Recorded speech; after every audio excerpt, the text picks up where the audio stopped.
Maverick News presents The Rick Walker Show. Defrag your mind.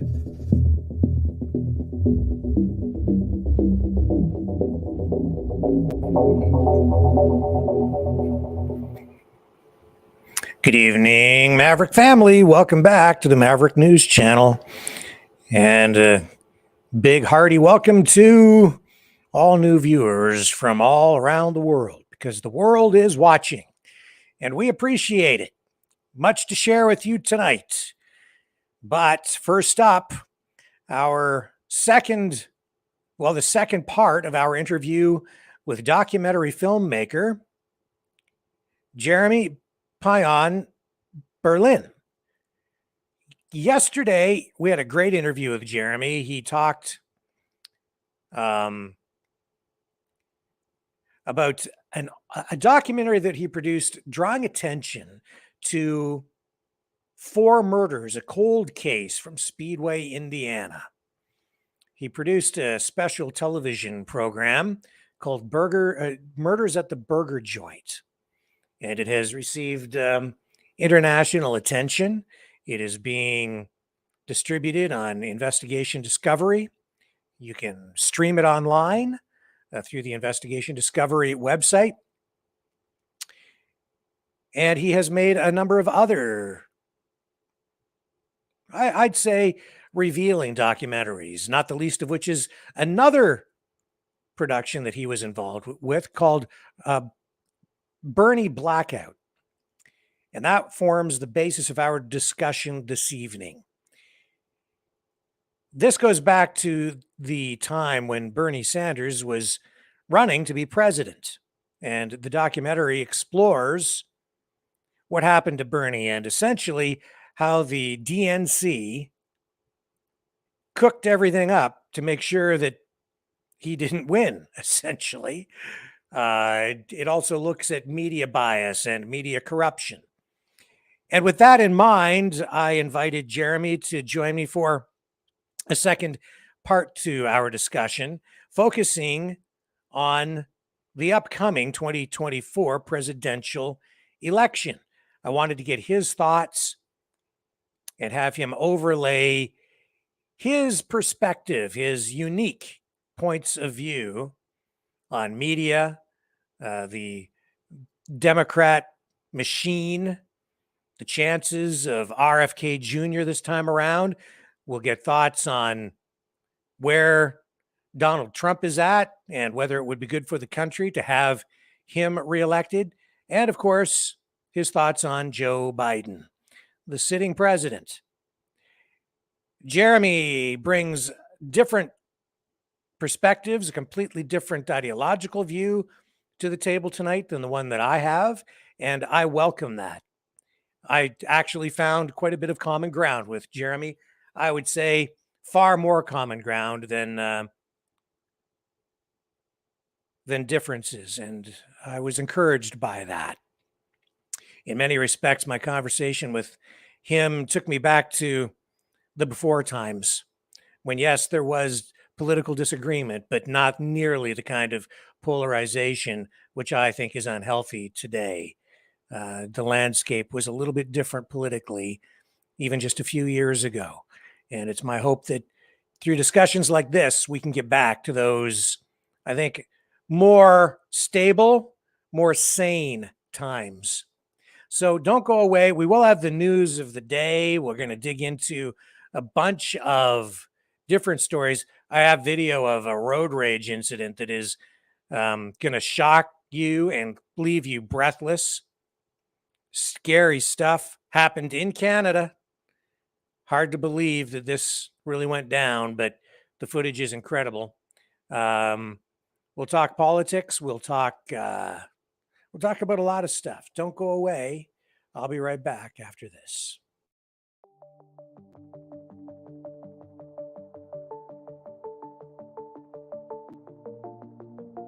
Greetings, brave Mavericks. Our quest for truth continues. We go beyond fake news. Together we expose propaganda. Together we pull others out of rabbit holes. We are maverick thinkers. We are all unique individuals, defenders of individual rights and freedoms, credible, trusted, grounded in reality. Maverick News, Maverick News. Defending free speech, free speech. Donate at freedomreporters.com. Do it now. Tomorrow may be too late. Maverick News. The world is watching.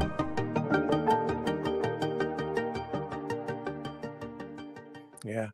And as we speak about politics, you worked on another documentary some time ago called Bernie Blackout. That also piqued my interest because, of course, we talk about politics on this program a lot. First of all, tell our audience what that documentary was about. Bernie Sanders, obviously, but more than that. Yeah, so a colleague of mine, Pat McGee, who directed it and produced the feature doc, he just started following Bernie Sanders around in the 2020 campaign, following him around, filming him and his colleagues. And he was able to package that and sell that feature doc idea to Vice TV. And we made a feature documentary on it. And essentially what it's about is, you know, the way Bernie Sanders came to, it's about the media's reaction to the rise of Bernie Sanders, and especially the quote unquote left-wing media's reaction to Bernie Sanders, meaning MSNBC and CNN's reaction to a progressive. And for people who don't know what a progressive is, it's not what sort of Joe Biden is and what like a Hillary Clinton or a Barack Obama may be. Those are centrists, you know. They don't believe in, you know, nationalized healthcare, things like that. And so what happened, what was really interesting in the film is as we were editing it, Bernie Sanders was, you know, making his run for the 2020 presidential election. So that was exciting and also very sad when he lost for us. But what the film is about is sort of the way the media handled him and first tried to ignore him. I think it's first you ignore them, then you attack them. I forget what the third version of that is. And it kind of went to a lot of specifics in it. Like there's this Karl Rove theory. He's a famous Republican consultant. And he says, when you're attacking a political opponent, you don't pick their weakest element. You pick their strongest element, right? And Bernie Sanders' strongest element was his grassroots support, right? That was his strongest element. He's still the most liked politician in America by far. He's got the most followers. He's got, anytime he goes to speak in any city in this country, 50,000 people show up. You know, 50,000 people don't show up for the president to come talk, you know, but they show up for Bernie Sanders. And so what they did was they attacked that element, which was his supporters, and they turned them into like, you know, they twisted it into like this negative support thing where the whole thing was his supporters were these horrible people. And we had this analyst in the documentary who analyzed 100 million tweets from all political candidates. And they found that every candidate had about 10% of their supporters that would post negative, right? That would say something negative about other people or other politicians. Sanders, the same, 10%. But what you don't see is if you take all the other candidates in that presidential election and you combine their social media followers together, they don't even match what Bernie Sanders has. So it's a volume thing. So they're able to pick and cherry negative comments and kind of say, look at Bernie's supporters. They're so out of line. They're so mean. They're so hateful, all these things. And they just kind of wrote a narrative. I think even during the campaign, Bernie Sanders' chair wrote an op-ed saying they felt they got fairer news on Fox News than they did get on MSNBC. And that's crazy, right? You would think, oh, MSNBC, it's a liberal network. Why wouldn't? But there is a big push against progressive politics within the Democratic Party. They really don't want them. They really attack progressives, which is very odd since most of Democrats are progressives. But it's also a money thing. Those networks get paid by oil and gas, just like Fox News gets paid by oil and gas, by health insurance companies, by pharmaceutical companies. They make a lot of money for these people. So if he's talking about nationalizing healthcare, well, that's going to affect the money that their, sponsors pay them. So of course they're going to attack him, even though every first world country, every, Western country in the world has nationalized healthcare besides America, Yeah. So it just kind of showed the hypocrisy of the media and their response to him, and their continued response to him. So, And I guess you're also exposing the Democrat machine too, the DNC, because the whole thing was really stolen from him. I mean, definitely in 2016, there was a lot more, I think, but that was also the great thing about Bernie is, you had Debbie Wasserman, right? Correct. If I'm not wrong, who, had the super delegates and those were just going to Hillary automatically. Like essentially no people were even voting for her. Those were just automatic handovers. And so he fought and he got those rules changed. You know what I mean? And what happened in 2020 was, I think the establishment decided they realized that Bernie Sanders is incredibly popular, and it's going to be if you have 5 candidates, right, and one of them being Bernie, the 4 are going to eat each other's votes away. Bernie's strong. It doesn't matter. Like he's got a base, he's got a following. He's got grassroots, Right. people that are really passionate, right? And so what they did at the end when it looked like he was going to win. I mean, from the reporting, it says Obama called Buttigieg, Amy Klobuchar, Beto O'Rourke, and they coalesced. They dropped out same day. It was right around my birthday, very sad day. And, they coalesced. And when they did that, they were able to, bring that together and unfortunately take him out, and that was a real shame. And it's unfortunate within the Democratic Party that they attack the progressive voices, because that's the growing population of the party. You know what I mean? There's not more people aren't interested more in, neoliberalism. I think that's something we all kind of know about now.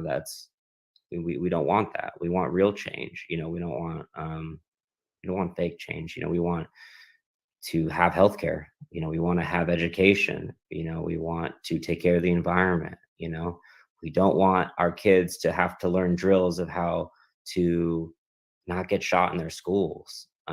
These are the things we care about.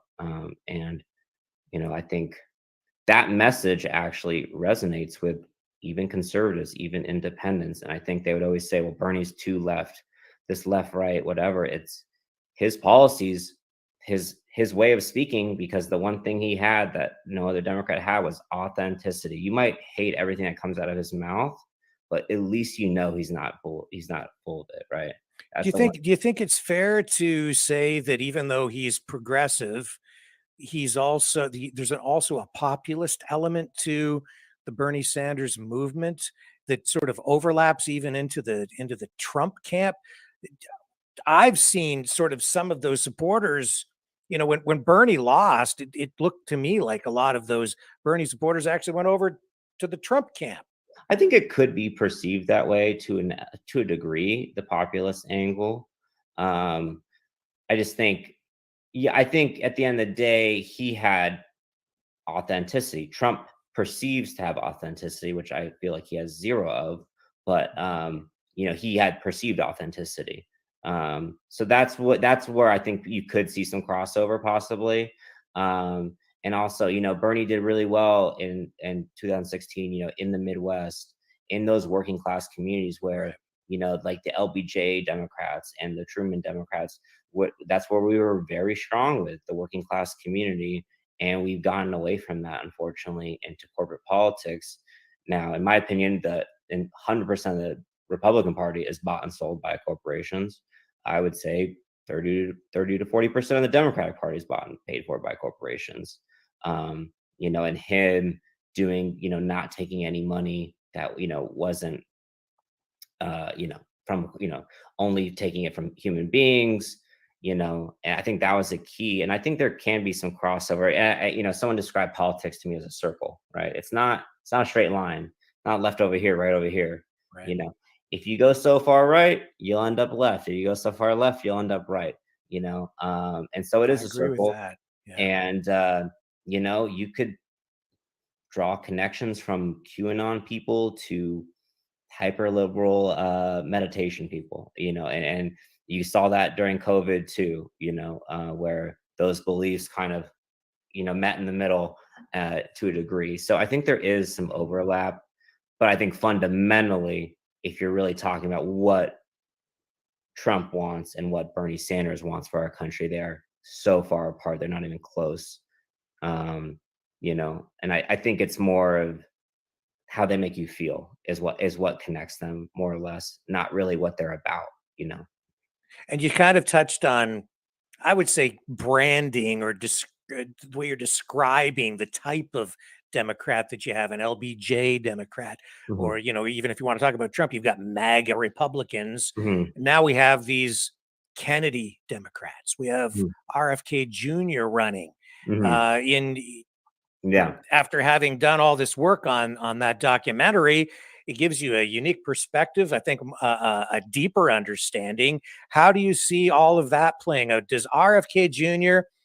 have any chance? Is there any possible path to victory for him? Or is the DNC just too, I don't want to use the word corrupt, but are they too corrupt in their process? Yeah, I mean, look, I'm not the biggest fan of the DNC myself either. Still registered Democrat, full disclosure. um, Yeah. but I don't think RFK is, the right fix. Like, look, I think President Biden has done some positive things and he's done some negative things, and if you're looking at it, it depends which lens you're looking at it from, right? If you're looking at it from a progressive lens, I would say, he hasn't, done what he promised, and a lot of it can be blamed on, Senator Joe Manchin and Kristen Sinema, who are gross and disgusting and blocked the reform of the filibuster, which essentially now allows the minority party to block all and every legislation. So you can't even have a democracy anymore, because if I score 51 points and you score 50, I won the game. So, like that's the score. That was the score in the Senate. We should have been passing, voting rights legislation. We should have been passing these big bills. And President Biden blamed it on, those two senators, which rightfully so. They were blockading important legislation. Joe Manchin has a coal company in West Virginia, so of course he's going to block every single piece of environmental legislation he can get his hands on. But then I would also say to the president, he didn't do a good job of whipping those votes and getting those people in shape and giving them consequences. If they promised to vote on this bill, then they should have. And then why are they the chairs of committees? Why are they on these committees? So as far as 2024, I think a lot of us were hoping Biden would not run again. I think the conventional thinking from the DNC is incumbents easier to win than a new face. But I think conventional thinking isn't really super valuable in modern times. I think I think Trump's a joke, and I think he's our best. I mean, every Democrat's praying that Trump gets the nomination because he's our best chance to win. And I would love for Biden to get primaried by some progressives or some other Democrats. I think it's just RFK to me doesn't seem like the type that can really DNC or not. Like I don't think he's that guy. And then you get back to, well, he's just one of the Kennedys. Like young people aren't going to get excited about a Kennedy. Like the reason why they love Bernie because he was new and that he was fresh and that he was a person had stood by his values and his morals for 40 years. You can watch videos of this guy fighting for the same thing for 40 years. You watch a politician from 1 year ago, his whole agenda's changed. You know what I mean? And so that was a refreshing thing, I think, for the younger generation.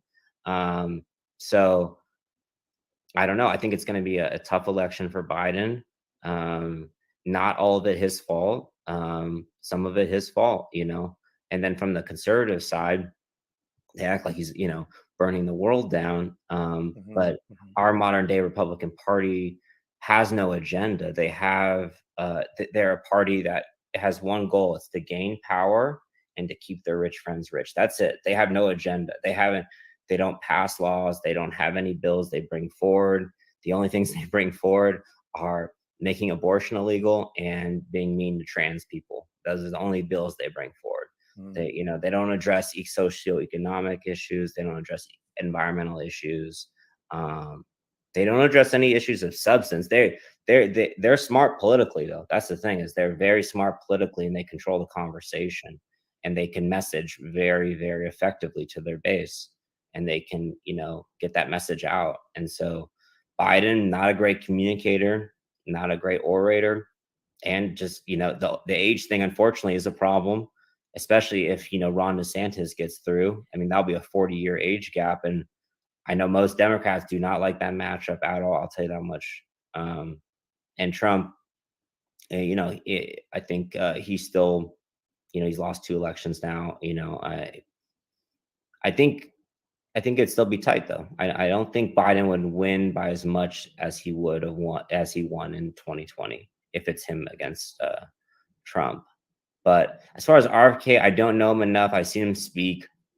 I think he's okay, but to me, he didn't grab me. He didn't. Well, I mean, he's big on, his vaccine rhetoric. He says he'll release all of the papers surrounding the JFK investigation, says that he would free Julian Assange, says that any candidate that supports the war in Ukraine, he would not throw his support behind. So that automatically rules out him accepting any olive branch from Biden if Biden is declared the candidate. So there won't be any reconciliation or common ground there.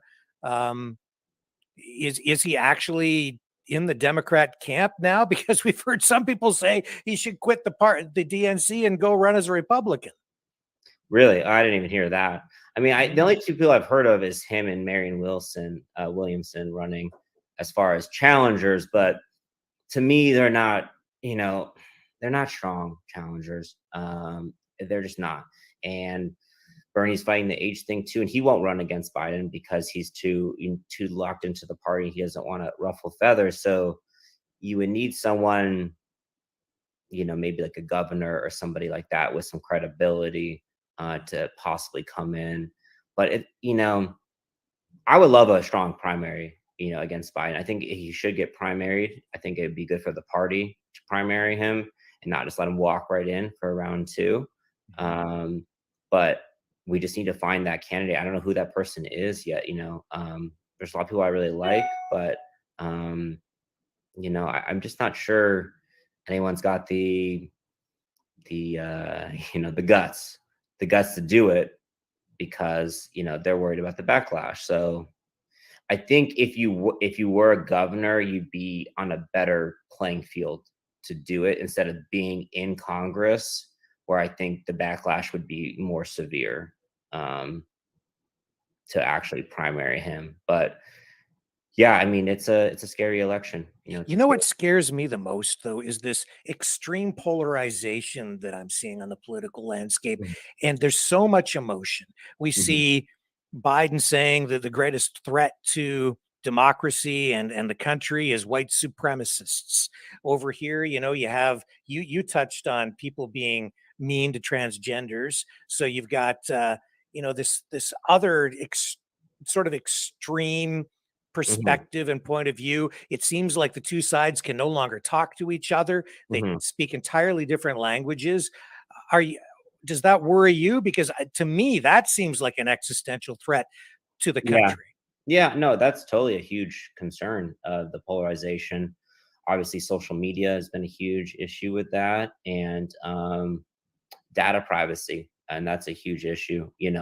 If you type in Barack Obama into your Google search, and I type in Barack Obama into my Google search, well, guess what? We're going to get very different results, and that's not the way information needs to be disseminated. Right. When you're trying to get information on something, it shouldn't be tailored to what you already want to believe or how Right. you already think.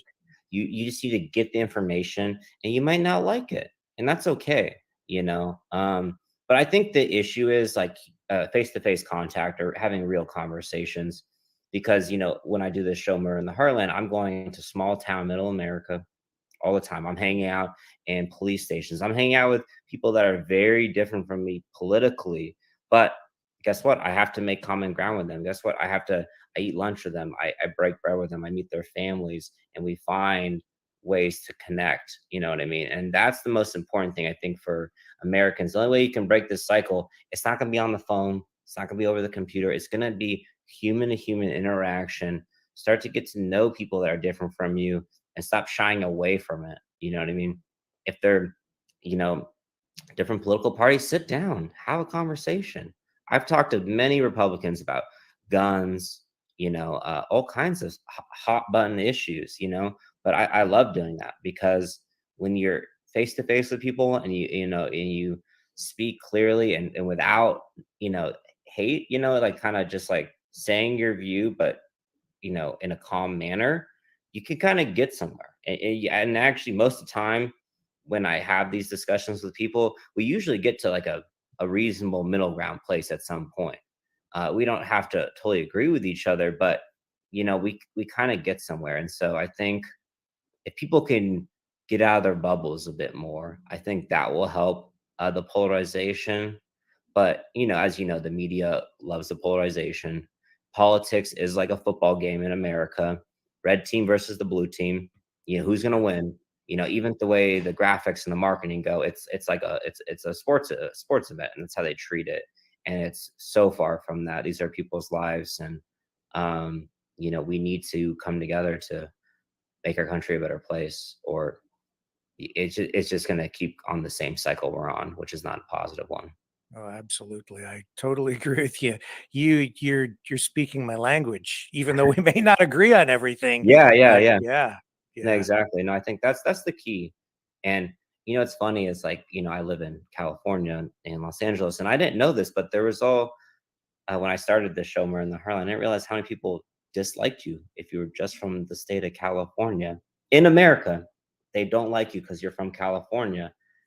And I just thought it was, and that's totally a product of right wing media, right? That's Fox Yep. News every single day hammering. And I'd ask people like, well, have you spoken to anyone? Am I the first Californian you've met face to face in like years? And they're like, yeah. So it's not, people are getting these views and these viewpoints from, outlets and devices and media that want you to feel a certain way, want you to think a certain way. And so the more you can just break away from the dumb phone and the dumb computer, and just go out and talk to somebody and have a conversation, that's how we're going to break the cycle. But we're not going to break it over a screen. It's just not going to happen.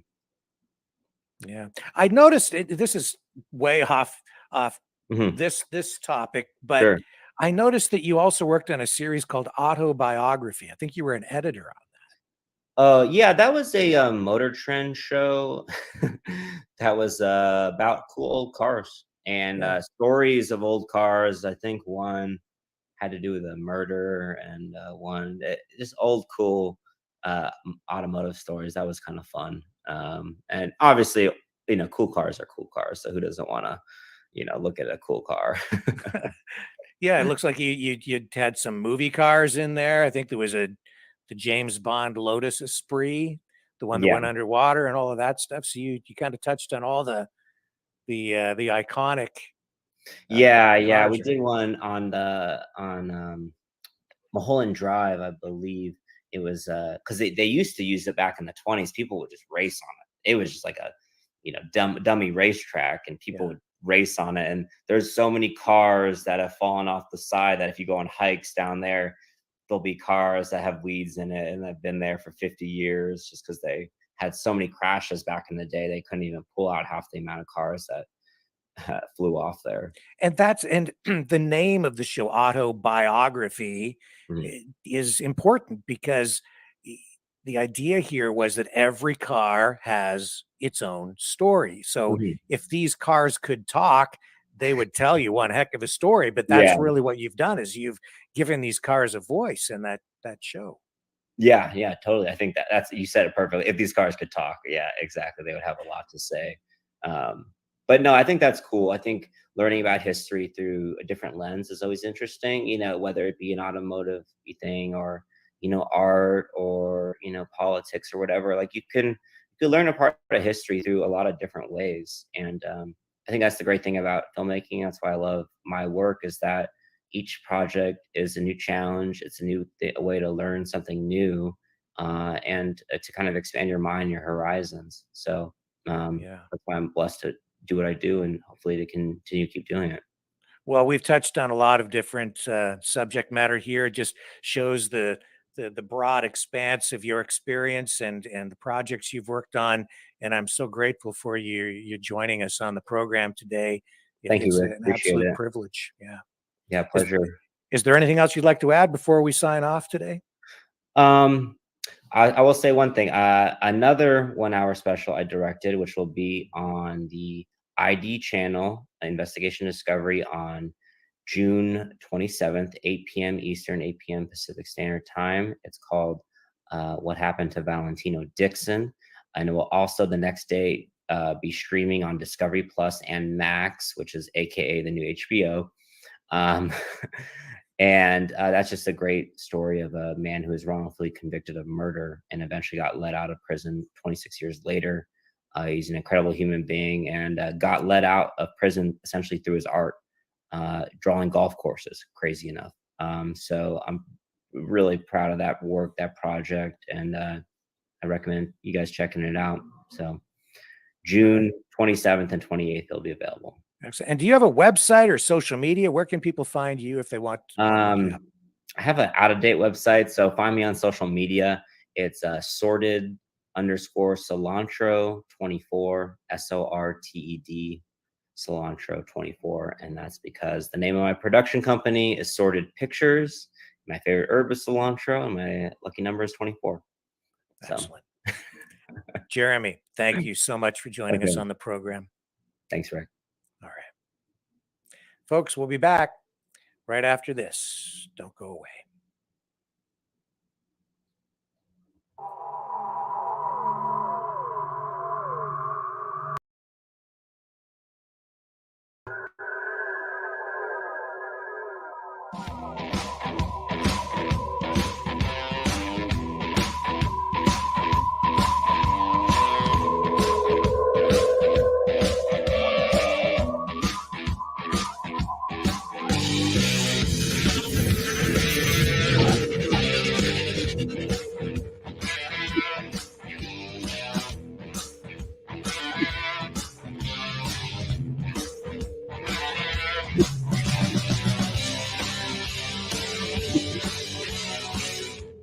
Maverick News. The world is watching.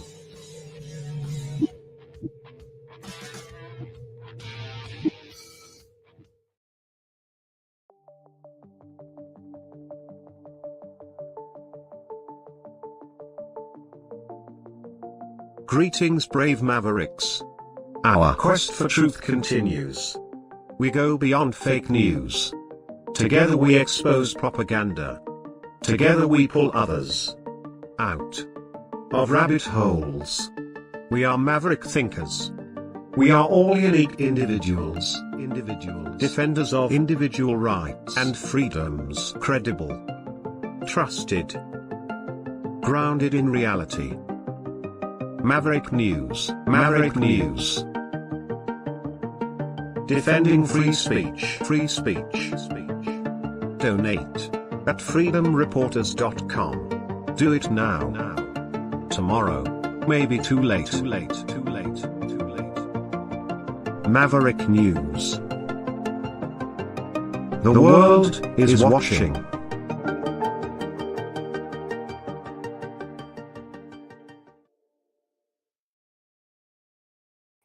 And our politics discussion is just really getting started tonight, because now we look at what Marjorie Taylor Greene did. She wants to impeach the president, and she's taken the first steps to do that. Here she is, Marjorie Taylor Greene. Here's the clip. It is with the highest amount of solemnity that I announce my intention to introduce articles of impeachment today on the head of this America at Last executive branch that has been working since January 20th, 2021 to systematically destroy this country. The President of the United States, Joseph Robinette Biden. Joe Biden has deliberately compromised our national security by refusing to enforce immigration laws and secure our border, allowed approximately 6 million illegals from over 170 countries to invade our country, deprived Border Patrol of the necessary resources and policies sufficient to protect our country. And his administration has willfully refused to maintain operational control as required by the law. He has allowed fentanyl, the #1 killer of Americans between the age of 18 and 45, to overwhelmingly flood into our country and kill around 300 Americans every single day. These aren't just Americans, these are people's family members. These are their sons, their daughters, their brothers, their sisters, their mothers, their fathers, their cousins, aunts, and uncles. These are American families.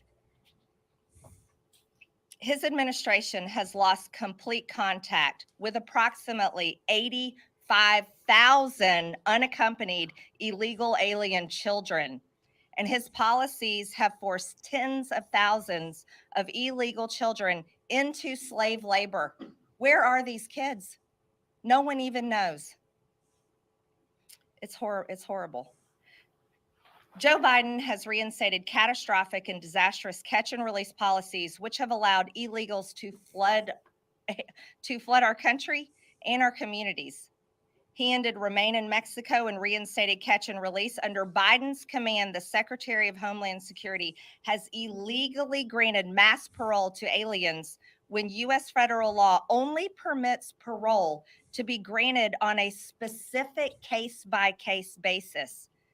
He endangered the lives of Americans by allowing illegal aliens who had tested positive for COVID-19 to enter our country and infect American citizens, yet while enforcing strict COVID policies on American citizens. His policies, directives, and statements surrounding the southern border have violated our laws and destroyed our country. Biden has blatantly violated his constitutional duty, and he is a direct threat to our national security. Therefore, Joseph Robinette Biden is unfit to serve as the President of the United States and must be impeached. Out in the real world, where American taxpayers live, employees are fired when they are corrupt or aren't adequately serving their employer or purposely destroying a company. In this case, the employer is the American people, because they pay the salaries. They pay the salaries of everyone in the federal government. The Constitution outlines a very simple process to fire the corrupt officials serving in the federal government: impeachment.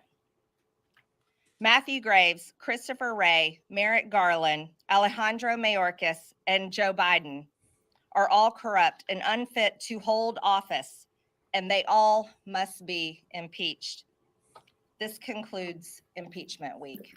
And now I can take. So from there, we take you to the war room because she made an appearance on there too, Marjorie Taylor Greene, and told people she's going to tell you how you can support her efforts to impeach the president.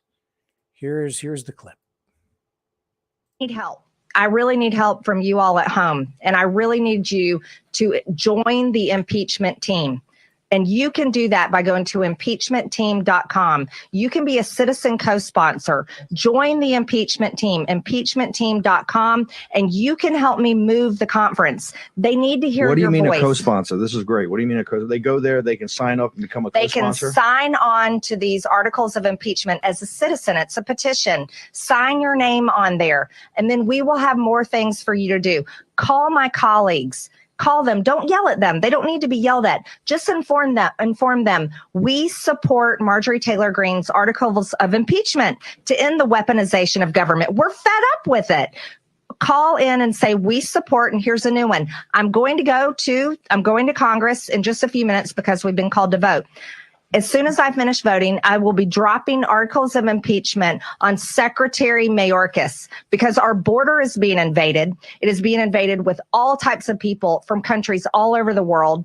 This is a true invasion, and we have to call it that. It's an invasion. I just want to get the scorecard right. We're going to get up here. Your first is the U.S. Attorney for the District of Columbia, Matthew Graves. Your second is the FBI Director, Christopher Wray. Your third is the Chairman, the Secretary of Homeland Security. No, number 3 is the Attorney General of the United States, Merrick Garland. Have you dropped Merrick Garland already? Yes, Merrick Garland.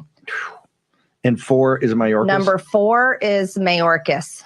4. So you've got Graves, Wray, Garland, and Mayorkas. That's a pretty full plate. It is, and I'm not finished. Steve, this is impeachment week, and I've got another one tomorrow, and I'll be announcing it at the press conference at 9 a.m. We'll see where that goes. When they start talking about this stuff, it doesn't matter what side it's coming from these days. I just feel it always ends up being a bunch of political drama, political theater that just results in nothing. Like Russia, and the Durham report, all of that time, all of that effort, all that money, all the drama, all the emotional turmoil, and nothing. No charges, nothing. Great big nothing in the end. We'll see. That's all I can say. We will see. Wow. Okay. Don't touch that dial. When we come back, road rage or something. Dramatic footage in Edmonton on the highway. It's like a scene out of like a car chase scene out of a horror movie or an action flick.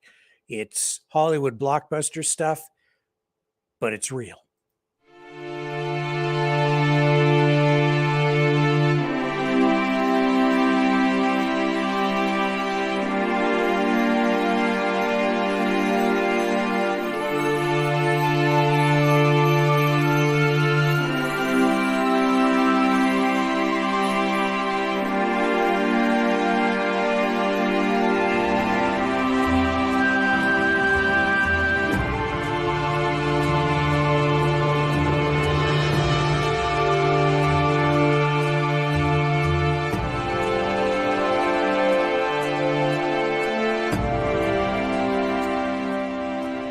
Maverick News. The world is watching.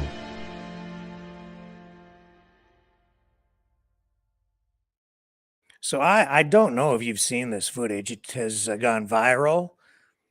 I saw it for the first time just a few hours ago. It just popped up in my feed, and I thought I'd share it with you because this is from Edmonton. The tweet that I saw attached to it says Edmonton is no longer safe. And when you watch this, you might actually believe that. It might actually be true. This is, I don't know what the context is surrounding this, but man, this is scary stuff. And this happened in Edmonton. Here we go. Let's take a look. Street, we're going south. Yeah, southbound. You literally rear-ended me while we're doing 100. Yes, correct. Yes. Yes. I need to exit Calgary Trail. Yes. Yes, it is. Oh my God, he just rear-ended us again. What the fuck is this guy doing? He literally just rear-ended us again. Put your seatbelt on, bro. Oh my God, man. We're almost on 11th Street. We're almost on 11th Street. Yo, yeah, he's holding a fucking gun. They literally pulled out a gun on us, man. He's fucking pointing that shit, bro. He's behind us, man. He is behind us. What the fuck? 111th Street. On the Henry Heading. Oh, man. Oh, man. Well, this guy's going fucking crazy. Luckily, I got past some cars, but He's behind us. He's stuck in traffic behind us now.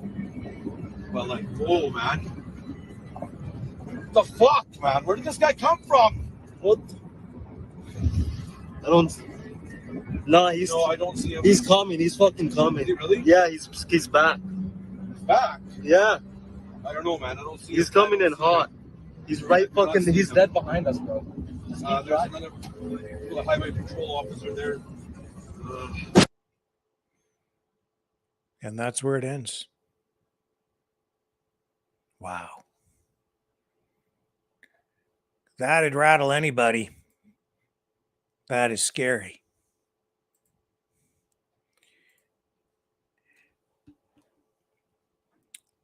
But it wasn't a Ford Raptor. Ford Raptor, F-150, pickup truck, Ford. Pretty manly truck. Tough. Built Ford tough.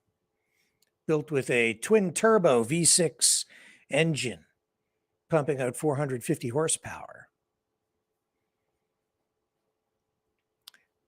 But as powerful as that truck is, I don't know if it will survive after this new ad campaign from Ford. I guess Ford learned nothing from the mistakes of Bud Light.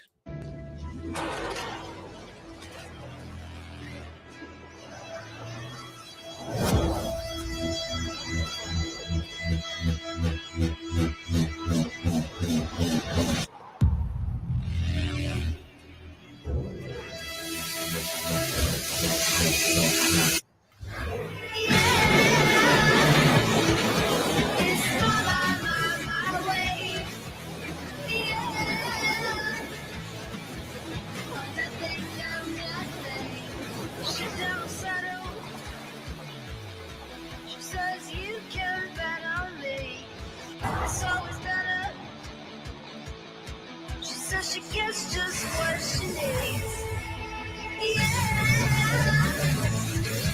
It's my way.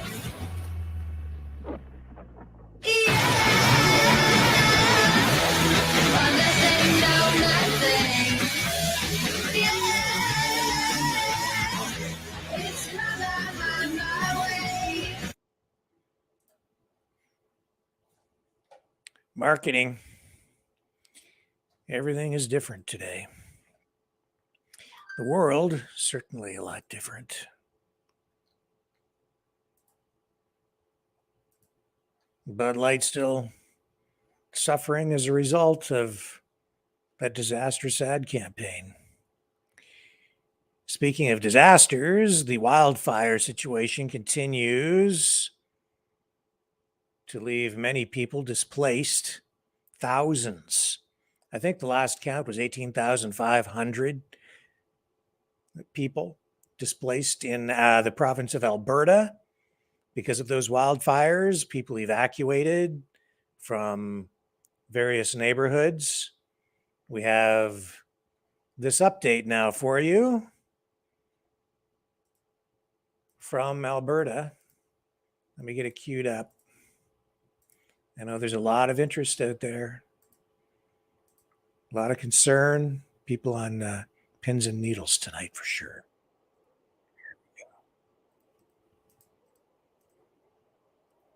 Here we go. Methods. For those in the community still on evacuation alert, please remember that the situation can change quickly. An evacuation order could come at any time with More little to fires no warning, tonight too. The number is up. specifically with increasingly hot and dry conditions expected later this week. Being prepared is key to saving lives, so you can vacate your property quickly and safely. Albertans can find valuable evacuation preparation tips and more online at alberta.ca/beprepared. Pack an emergency kit that will last for a week or more with essential items like medications, identification, a first aid kit, flashlights, batteries, non-perishable food, cash, and clothing. This kit should be kept in an accessible location, ready to go at a moment's notice.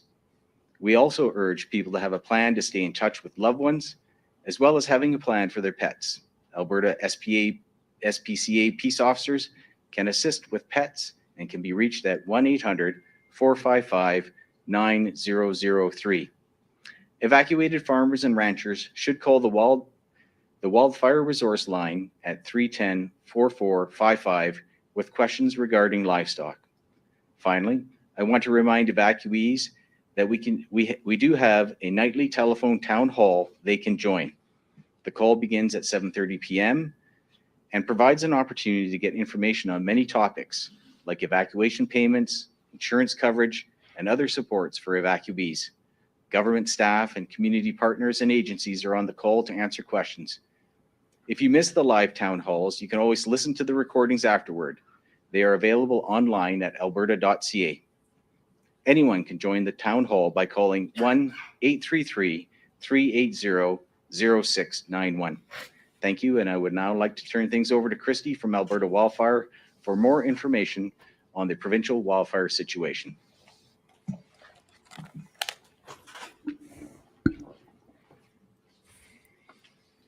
Thank you, Colin. There are 92 wildfires currently burning in the forest protection area of Alberta. 26 of those are out of control. So far this year, we've responded to 487 wildfires, burning nearly 765,000 hectares. The fire danger is expected to be extreme across the northern parts of the province again today, which could result in some active wildfire behavior. Under these conditions, a wildfire can start easily and spread quickly. Firefighters can experience challenging conditions in hot, dry, and windy weather. But progress has been made on many active wildfires in the province, and we continue to reinforce fire breaks around communities, work on new fire starts, and put out hotspots on active wildfires. We are expecting and preparing for more active wildfire behavior today and over the next few days. There are currently 1,700 people working on wildfires from Alberta Wildfire, plus 987 from other agencies across Canada and the US. Today, we're expecting another 113 firefighters to arrive from the States and 18 from the Yukon. In addition, we're responding to the people who've come forward to assist us with firefighting duties. Wildland firefighting is a profession with obvious risks, and that's why we need to be rigorous in our assessment to make sure we're only putting people on the fire line if they're trained and experienced. We are contacting qualified wildland firefighters and will work to get them in place as quickly as possible. There are challenging days ahead, but we're ready. With help from firefighters here at home across North America, we will manage the wildfire situation in the face of extreme conditions. And we ask Albertans for their help too. Don't be responsible for starting a new wildfire. Please follow the local rules and restrictions in place and help prevent any wildfires from starting. Go to albertafirebans.ca for more information. Thank you.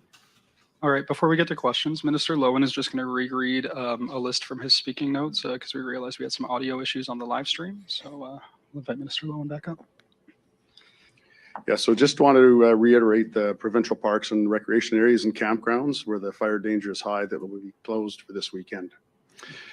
Youngs Point Provincial Park, Williamson Provincial Park, Smoke Lake Provincial Recreation Area, Saskatoon Island Provincial Park, Winogamy Lake Provincial Park, Eagle Point Provincial Park, Brazeau Reservoir Provincial Recreation Area, Two Lakes Provincial Park, Iossagan Lake Provincial Recreation Area, Waskahegan River Provincial Recreation Area, Blue Rapids Provincial Recreation Area, Minnow Lake Provincial Recreation Area, and Wolf Lake West Provincial Recreation Area.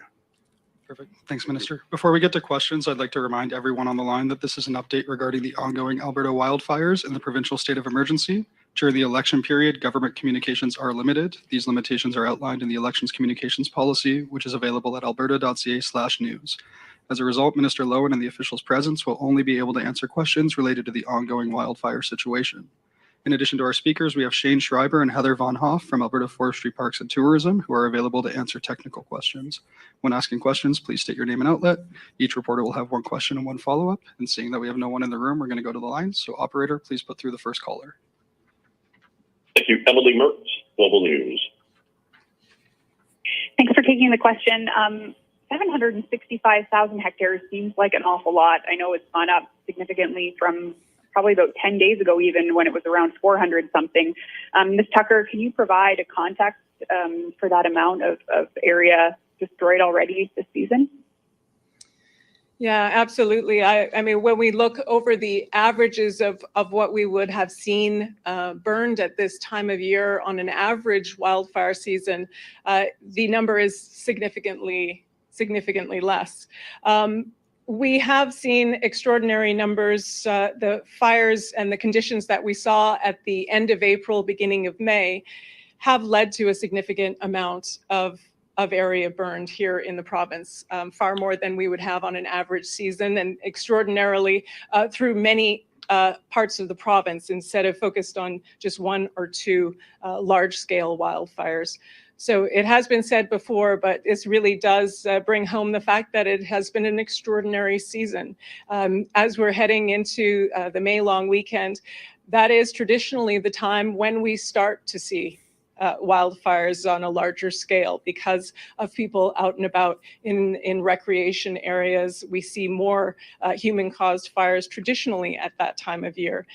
That's why you're hearing a very stark message right now about the dangers of wildfire, starting a new wildfire here in the province, and why it's so important to listen to the warnings that are out there and help us prevent any new wildfires from starting. Do you have a follow-up question?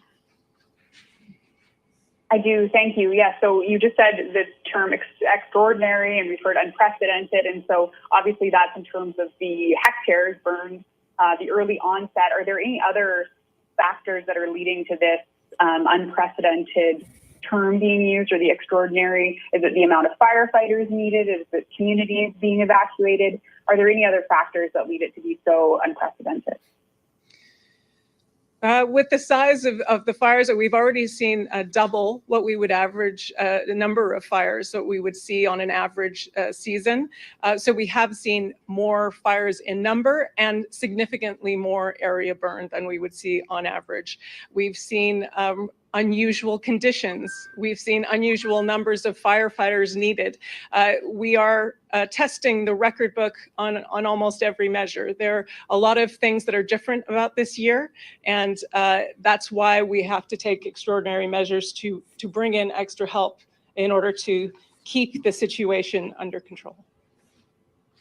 All right, operator, could you please put through the next caller? Thank you, Nicole Weisberg, CTV. Hi, thanks for taking my question. So we saw another news release today on suspicious brush fires being lit, this time near Peace River. We've also seen some reports near Entwistle and Grand Prairie. With so much resources and work going into fighting these fires, how discouraging is this to hear about, and any message you'd like to send about this kind of behavior? I haven't seen the news release, so I couldn't comment on that specifically. Certainly, we investigate the cause of every wildfire, and we do see a large number of human-caused wildfires at this time of year. Now, that does not mean wildfires that are deliberately set. That means any human activity that can lead to a wildfire, sometimes unintentionally.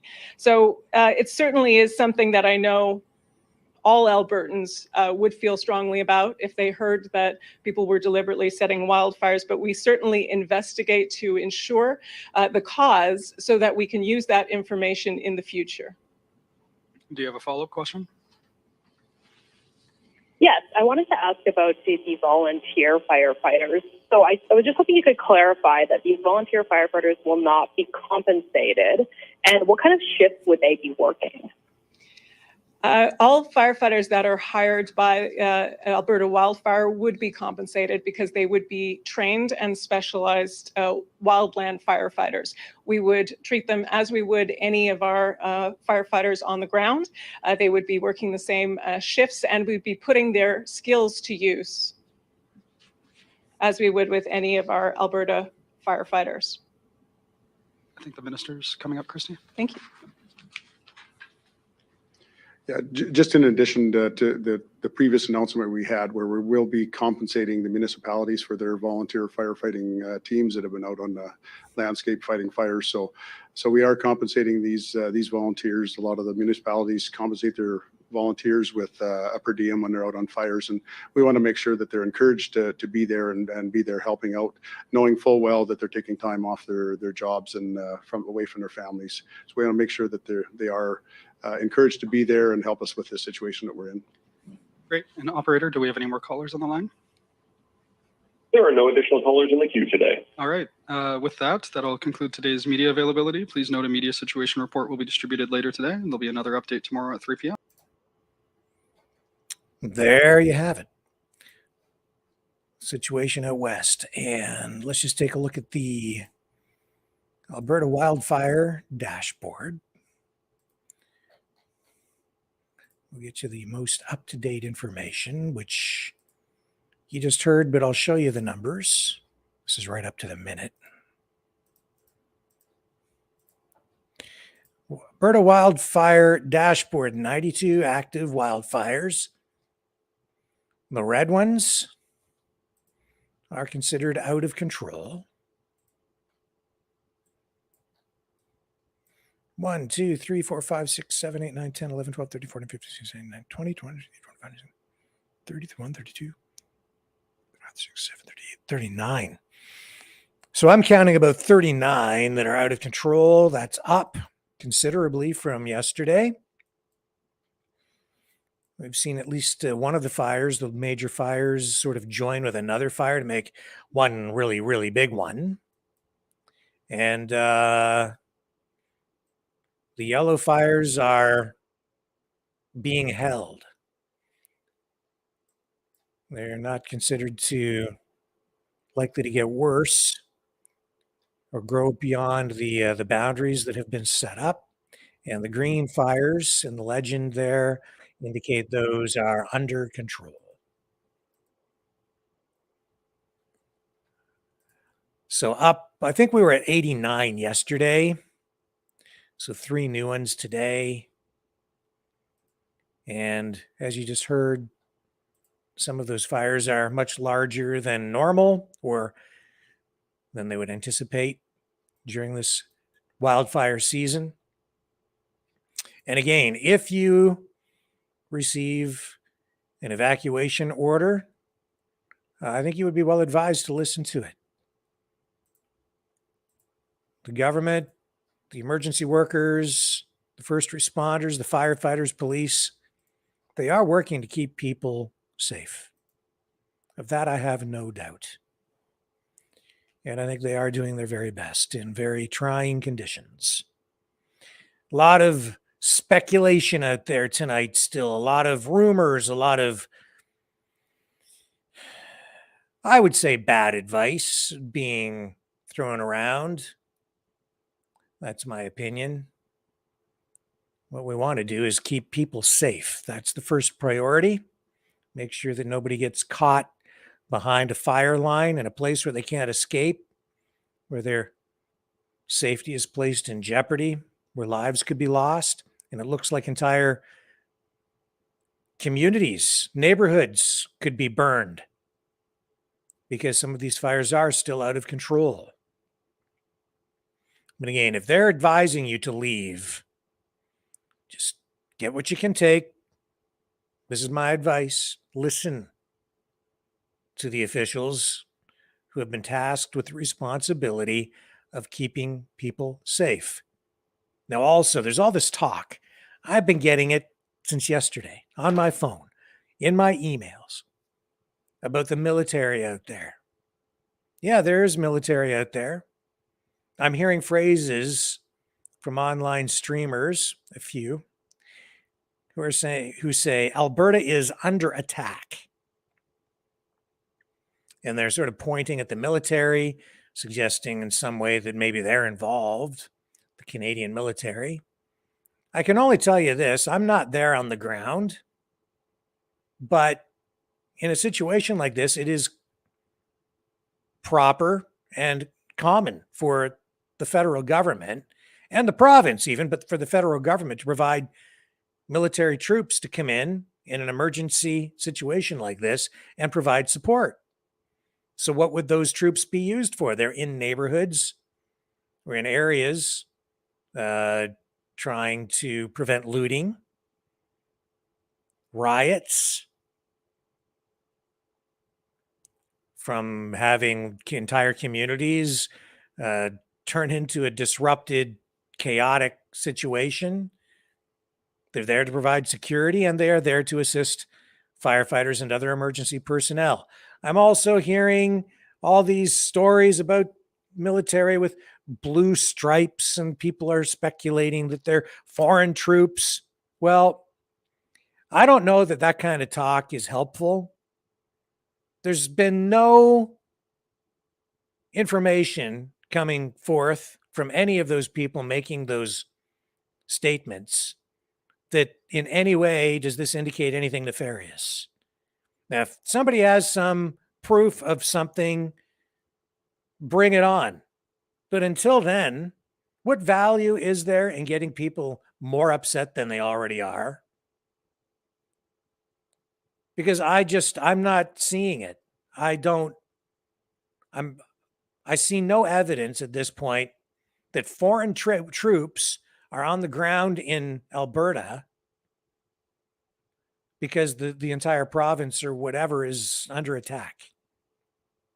So if you're hearing that kind of talk, I would say dial it back. Take it with a gigantic grain of salt. Show me some proof of something that supports these insinuations. Until then, let's just focus on staying safe, keep your family safe,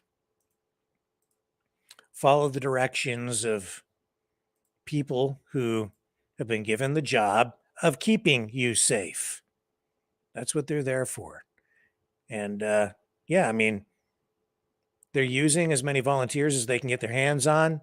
And I'm sure that people are doing the very best they can with what they have to work with.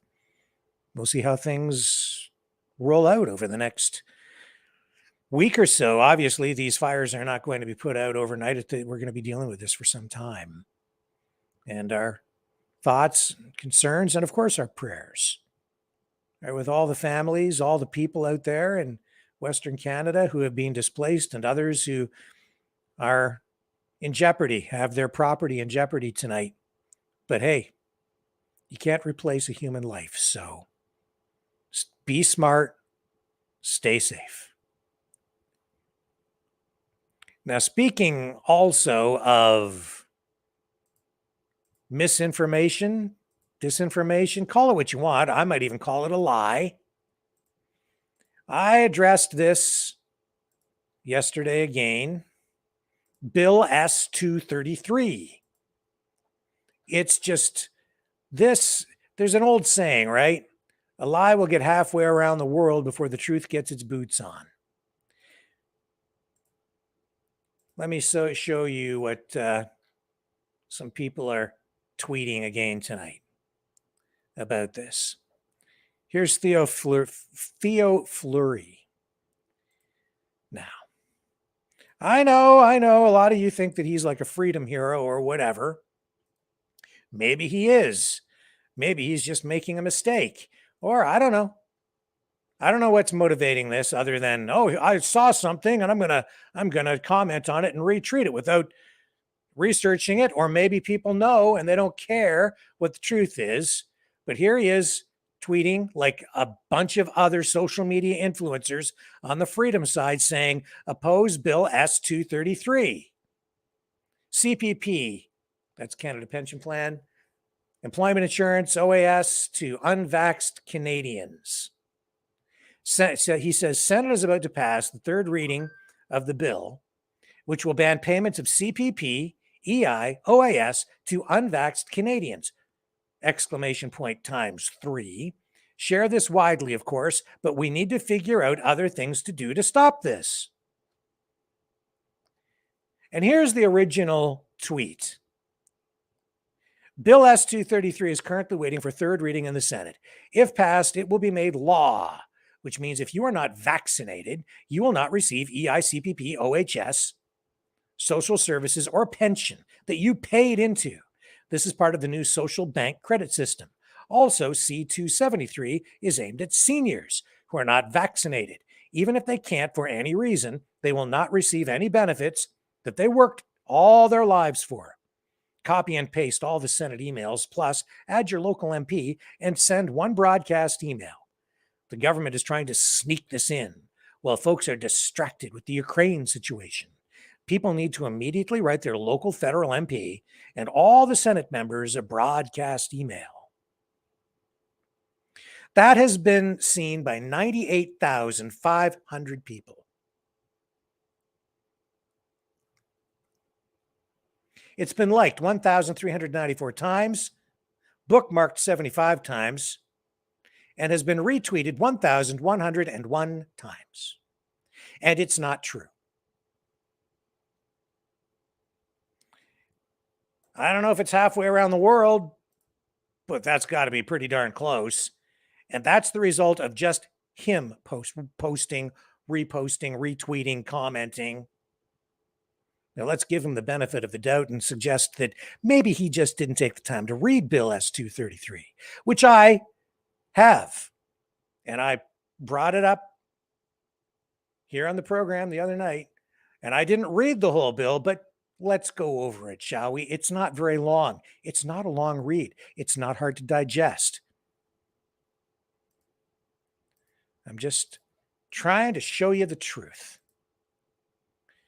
You might not want to hear it, some of you, but I'm going to show you the truth. Hang on, let me just bring it up. There it is, Bill S-233. You can find it for yourself. It's available online. I didn't have to use a Freedom of Information Act request or anything. No FOIA, just go online, look up the bill. Here it is. Here's the text of the bill. Bill S-233, an act to develop a national framework for a guaranteed livable basic income.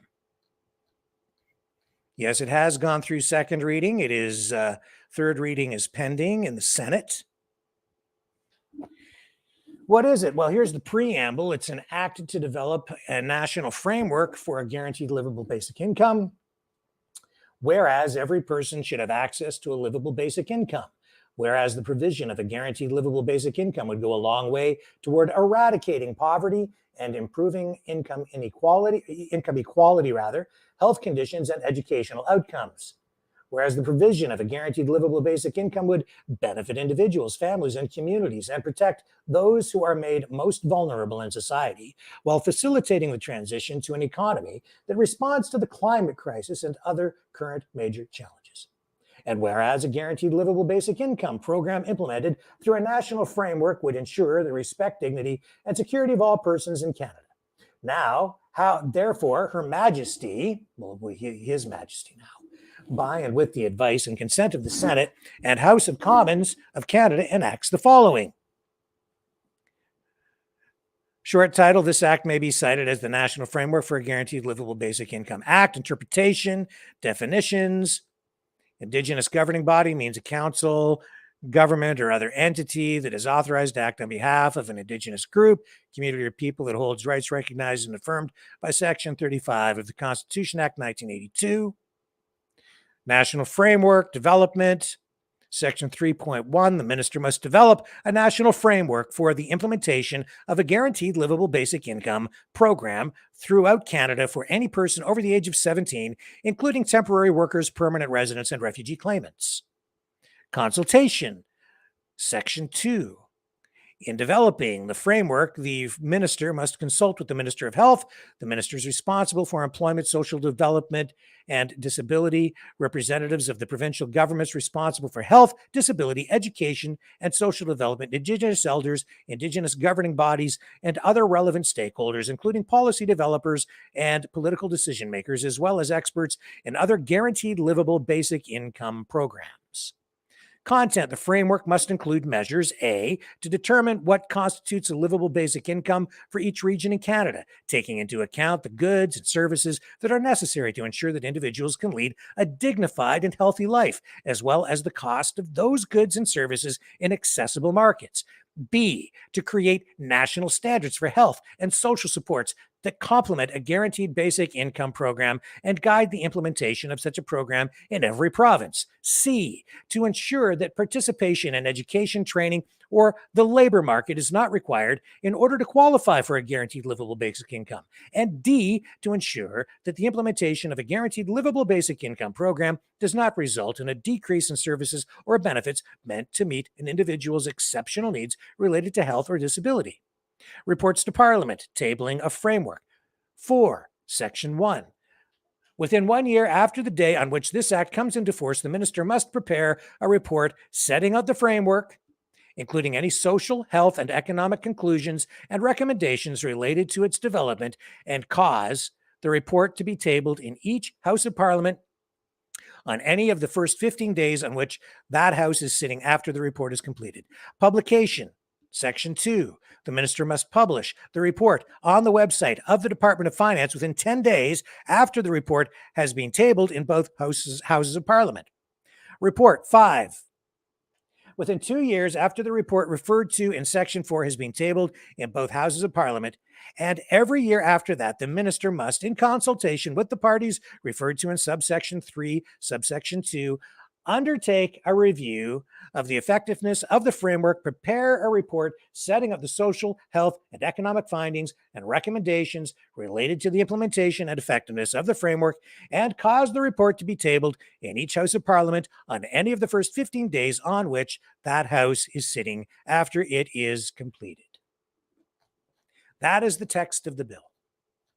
That's it. Everything. I read you every word. So please tell me where it says anything in there about vaccinations, how people will be denied any of these other services, or even the universal basic income if it's implemented, if you're not vaccinated. It says nothing about it. Nothing, not a zip, nothing. So why are we getting this? This all started a year ago. That tweet, that information, that retweet, the thing that says that they're not going to do it unless you're vaccinated, that was from a year ago. It came, I traced it back. The original source was a People's Party of Canada candidate who started all of that. And it went through this, I will call it a network, social media network, and it went out. And now I can't imagine why, but I can. Regardless, you can cook up your own theory as to why it's happening again right now, but they're rolling it back out again. And people with large online social media followings have grabbed a hold of it. They're running with it again, and they're churning it out. Now, I know it's not true, so I'm not going to participate. And people keep sending this to me, and they say, Rick, you're wrong. Rick, you're wrong. Look at this. so-and-so says it's true and so-and-so says it's true. Well, I don't care what so-and-so says. I don't care if freedom, you know who, or freedom this person, or freedom that person, or whoever you think is your most credible source. It's not true. Some of these people, I'm certain, know it's not true, and they're spewing forth with it anyway because they've got their own motivations. I won't go into why I think they're doing it, but they're doing it. And it's scaring the living daylights out of people. That ultimately, I guess, must be the goal, because that's what they're doing. They're scaring people. Everybody's upset with the government because they used fear to manipulate us. It was horrific, authoritarian, cruel, what the government did, what they've done in the past, what they continue to do, honestly. That's what governments do when they're authoritarian in nature. So we saw that. Now it's coming from the other side. I know for a fact this is not coming from the government. The government has the bill. This is coming from the opponents of government, some opponents of government. And you can see exactly who they are because their names are attached to the social media posts. Now, why are they not telling you the truth? Why are these major social media influencers not taking 5 minutes to read the bill before they comment on it, or even just take a glance at it? You don't even need to read the whole thing to know what the truth is. It's irresponsible. I will say this, at least some people, some true critical thinkers, some true truth seekers on all sides of the political spectrum are out there tonight, and they know it's not true. So they're just now beginning to call out some of these social media influencers. I'm not going to name the people who are spewing forth with, I will call it a freaking lie, because that's what it is. It's a lie. I will shed no tears when this current government is gone, because I'm not happy. I'm not a fan of what they did to us. But nor will I embrace a lie and amplify it. I will not participate. It's wrong. It's irresponsible. That's not what I'm here for. I don't care if people don't like me anymore. I don't care how many people attack me for telling you the truth. I don't care if you don't believe me. I know what the truth is because I just read the bill. I don't care if someone says, but that's probably what they want to do. I read you the bill. It has nothing to do with any of those assertions. Not one time in there does it make any reference to vaccinations at all. Period. End of story.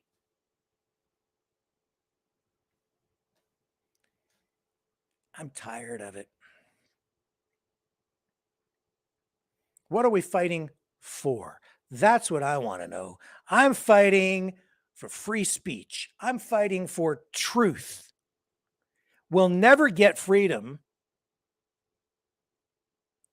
if whatever it is that we end up with is predicated on lies. The truth will set us free. Lies coming from whoever they're coming from, those will enslave us. How can I trust any of those people? Because they're sitting there accusing the government, accusing other people, just accusing their political opponents of being liars. And they turn around and they engage in this kind of stuff. So it's one of two things. Either they are lying knowingly, or they're irresponsible because they're taking this kind of information and just regurgitating it without checking any of it. Just regurgitate it, comment on it, run with it. Must be true. Must be true. But don't check it. And then even when people are telling them it's not true, and there are posts on there challenging that tonight. Finally, some people are challenging it. They just double down. They won't even check. They won't, no, the government's still lying. Well, okay. You know, like I'm no big fan of the government that we have right now. I'm no big fan of the Liberals. I'm no big fan of Justin Trudeau. You know, that's true. You can check my record on that. But I'm also not a fan of a lie. So I'm just about all alone over here, folks. And that's just fine. Some people don't like me saying what I'm saying tonight. I know that too because of the response that I've been receiving again from people who I thought were supposed to be aligned in the pursuit of truth and freedom. Bring it on. Don't care. I stand here tonight firmly on the side of truth. I read it to you in its entirety. Word, every word. Believe what you want. Don't know what else to tell you.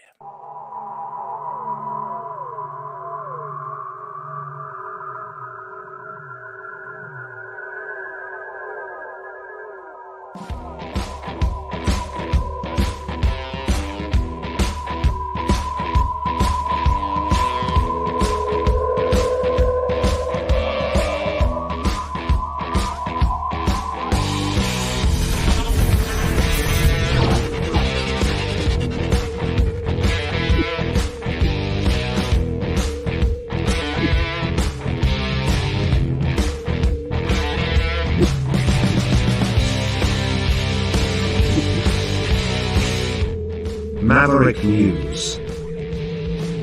The world is watching.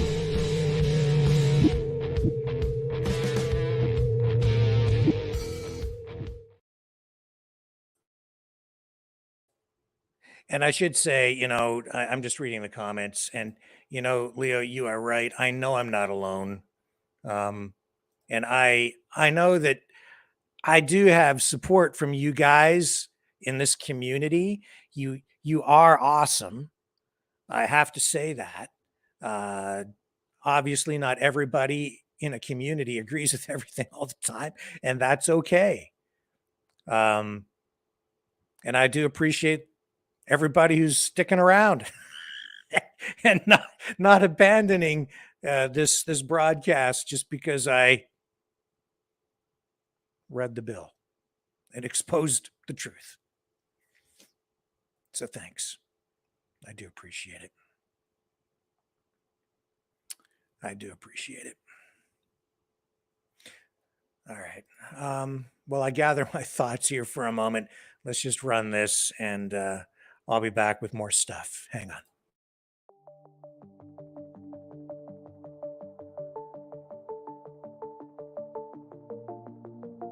Greetings, brave Mavericks. Our quest for truth continues. We go beyond fake news. Together we expose propaganda. Together we pull others out of rabbit holes. We are maverick thinkers. We are all unique individuals. Defenders of individual rights and freedoms. Credible. Trusted. Grounded in reality. Maverick News. Maverick News. Defending free speech. Free speech. Donate at freedomreporters.com. Do it now. Tomorrow may be too late. Maverick News. The world is watching.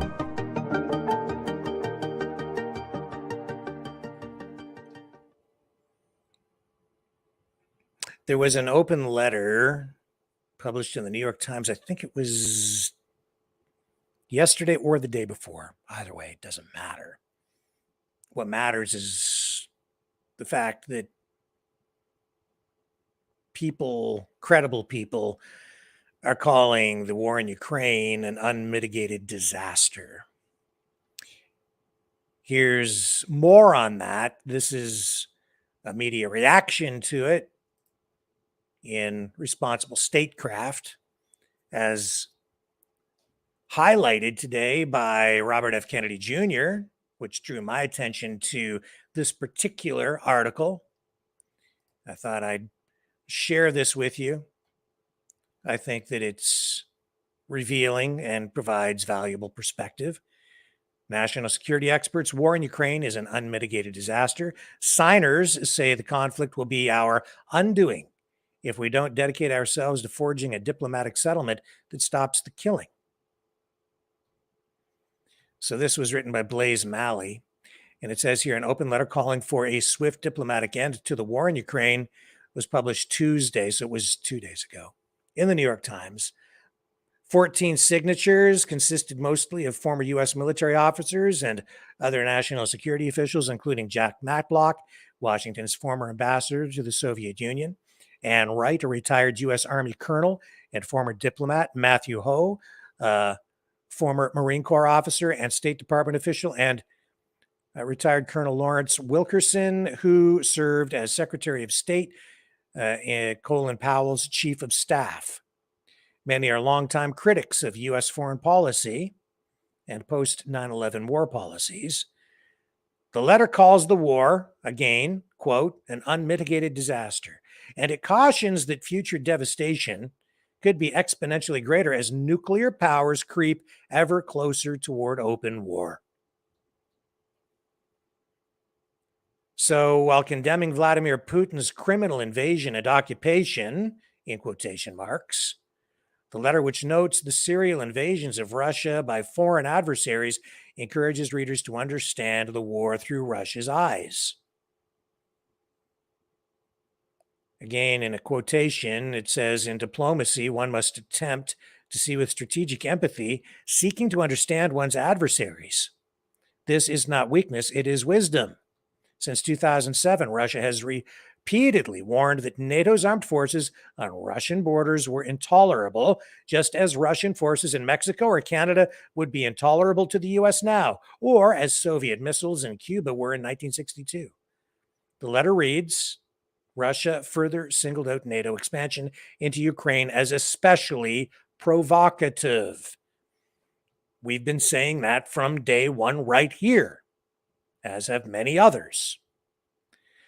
The missive, which appeared on page 5 of the Times print edition, lays out the history of warnings by key U.S. national security officials, politicians, and others about the dangers of NATO expansion in the late 1990s, and again in 2008, when then U.S. Ambassador to Russia and current CIA Director William Burns cautioned Secretary of State Condoleezza Rice against pushing for NATO membership for Ukraine. Accompanying the text is a timeline of the deterioration, in relations between Moscow and the West that begins in 1990, when Secretary of State James Baker assured Russia that NATO would not expand eastwards until Russia's invasion in February of last year. Again, in quotation marks, NATO expansion in sum is a key feature of militarized U.S. foreign policy characterized by unilateralism, featuring regime change and preemptive wars, according to the letter, which suggests that Washington's failed wars, in quotations, in Iraq and Afghanistan have been two of the results. President Joe Biden has vowed that Washington will continue to aid Kiev as long as it takes. The letter's signers fear that this is a recipe for escalation that could result in catastrophe. As Dan Ellsberg has warned courageously and unceasingly, we, the world, are at the nuclear brink again. Again, this is a quote from the letter. Perhaps closer to the edge than ever before. It only requires one step to go over, and then our steps end forever, ever, Wilkerson said in the statement released by the Eisenhower Media Network, which funded the full-page advertisement. If that's not sufficient reason for a return to diplomacy, our extinction is at hand. The timing is all that is in question. To date, the United States has sent $37 billion worth of military aid to Kiev. High-level discussions with officials in Moscow have been rare, and a number of other entities, including China, Brazil, and the Pope, have taken on the mantle of pushing for a diplomatic solution. What Washington's role will look like going forward is more uncertain, with recent reporting as well as revelations from Pentagon leaks suggesting that the administration will continue supporting Ukraine through the anticipated counteroffensive against Russian forces before possibly reassessing, although officials have disputed that narrative. The letter, entitled "The U.S. Should Be a Force for Peace in the World," urges the Biden administration to pivot towards pursuing a negotiated solution to end the war speedily. This reality is not entirely of our own making, yet it may well be our undoing, the letter says. The letter then concludes using these words: unless we dedicate ourselves to forging a diplomatic settlement that stops the killing and defuses tensions.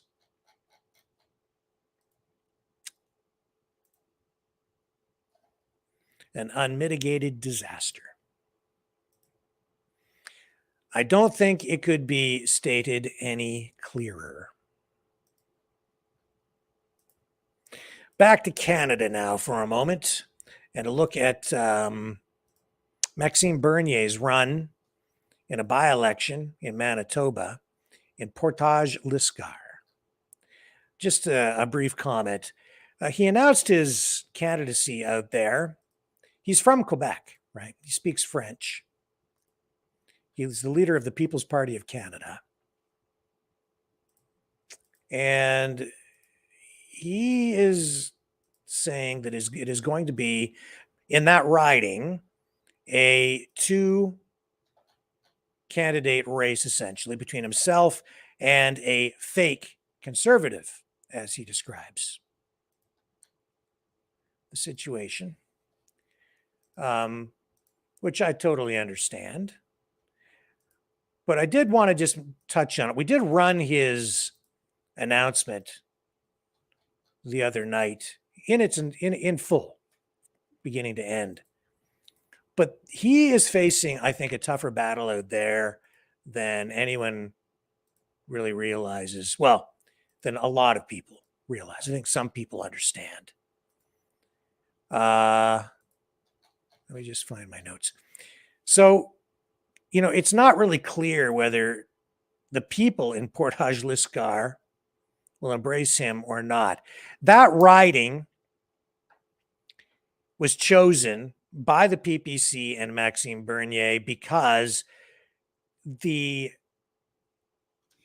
it's just a turn of fortune for the party that a by-election is being held in that riding. In the last election, I believe that riding, the candidate for the PPC in that riding fared the best of all the candidates across the country for the PPC, except for Maxime Bernier himself.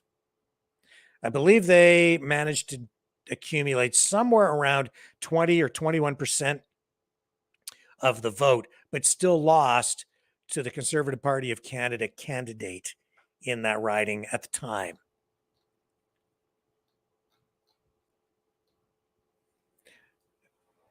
So they parachute Maxime out in Manitoba, which is out in the west. And he's going to run in that riding now in an effort to secure the very first seat in the House of Commons for the People's Party of Canada, the populist political movement in the country. The great hope, I think, for many within the freedom movement.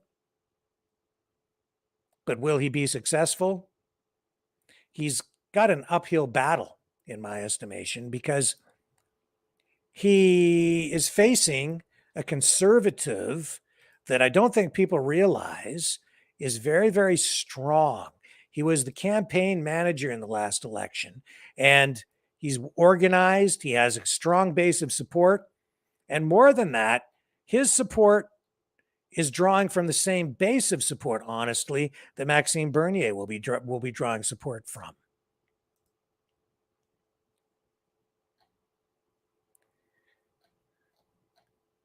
Maxime wasn't even able to win his he was a conservative before jumping to the PPC, and he's run in his own riding of Beauce in Quebec and has lost now twice there. So now he's trying to run again, but now out in Manitoba, where there is a very strong conservative community. The values, the issues, they all align out there, really, in many respects, with what the PPC stands for. That's why they had such a strong showing. A lot of people out there strongly against mask mandates, strongly against vaccine mandates. He was arrested during the last election campaign, not far from that riding. So he has some notoriety there, which I think actually helps him. But the conservative candidate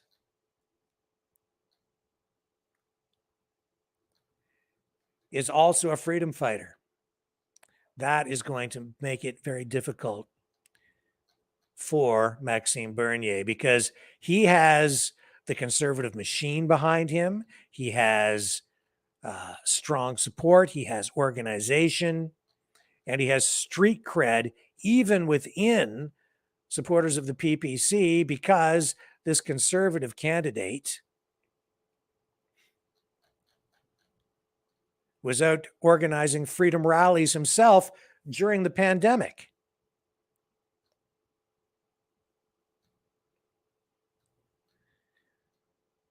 I was checking for a little piece of information here.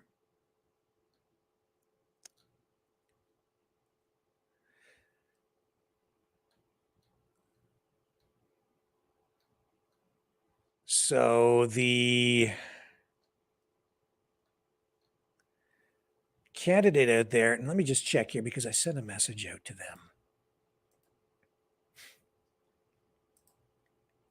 I just need to check my notes. I want to make sure that I get this piece of information right for you. I'm sorry for the delay. I could use a producer. I could use a little help here sometimes, but that's okay. No big deal. Let's get you the right info. That's the most important thing. So yes,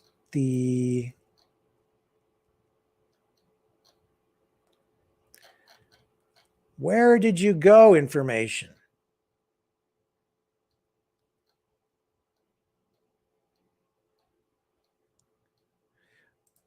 Okay, so it's Brandon Leslie is the candidate out there. And yeah, he was out. Yes, he was. He went out and organized freedom rallies. He's drawing support from the PPC base, from the conservative base. They're competing for that conservative vote. I think it's likely to be close, but I think Maxime is still going to be viewed by some as an outsider. That will make it a challenge for him. If it was truly a fake conservative that he was going up against out there, I think he would probably have a cakewalk. But in this particular case, I think he has a formidable opponent. So we're going to be keeping kind of a close eye on that riding and what happens out there.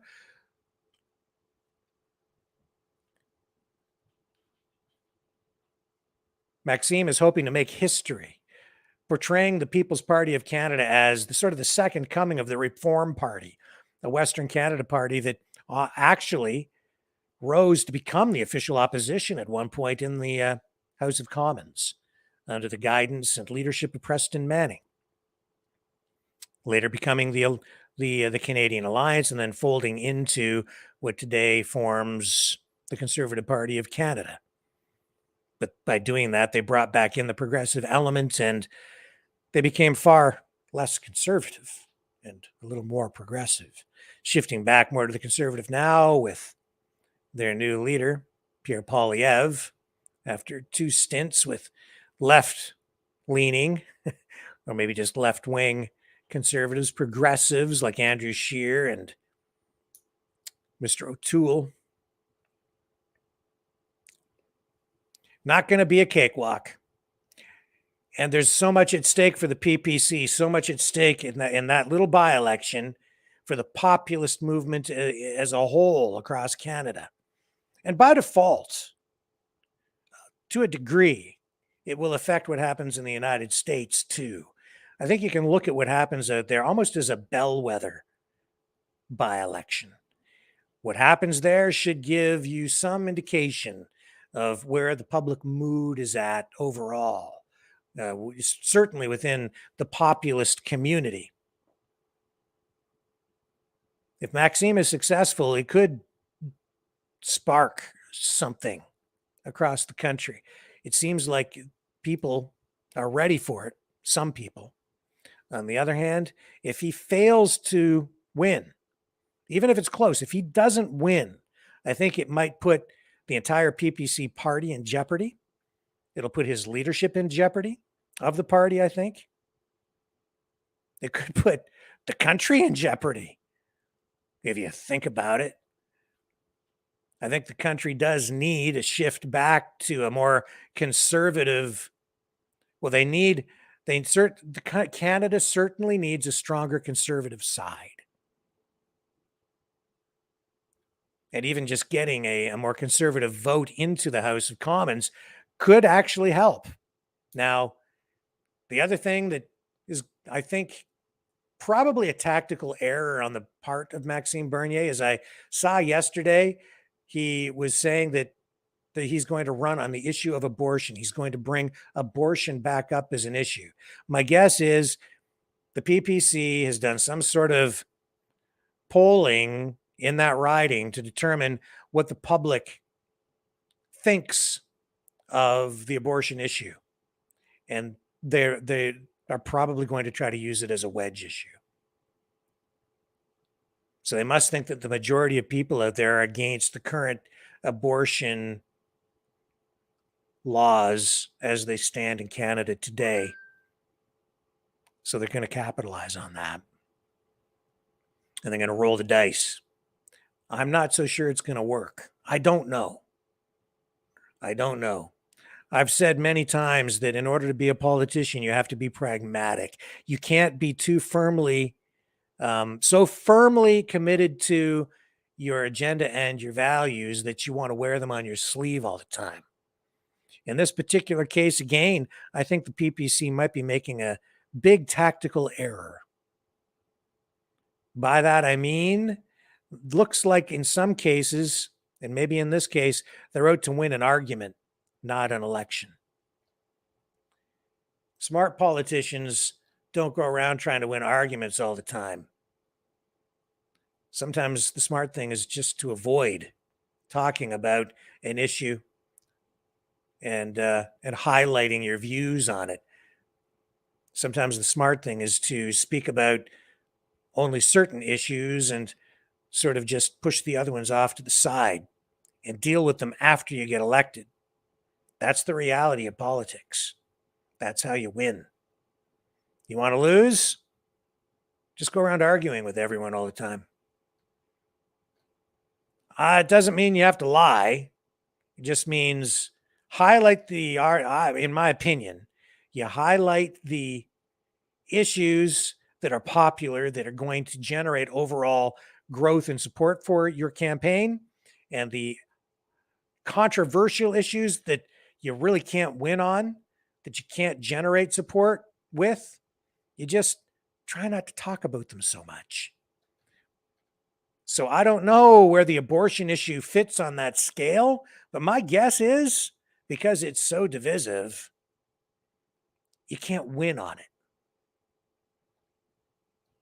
Honestly, that's why Pierre Poilievre, in my opinion, spends so much time talking about the economy and not some of these other issues, because he needs to have pretty broad appeal across the progressive and the conservative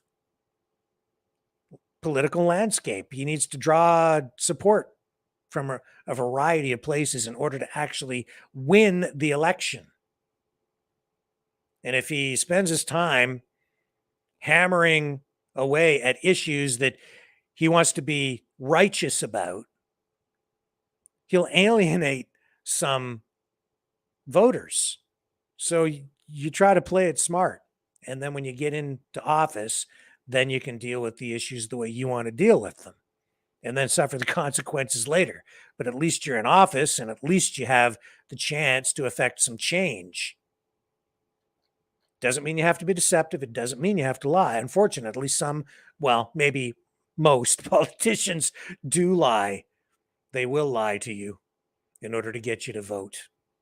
And that is not only unfortunate, it's downright dangerous. So again, we'll be watching that riding out in Manitoba as the campaign gets underway.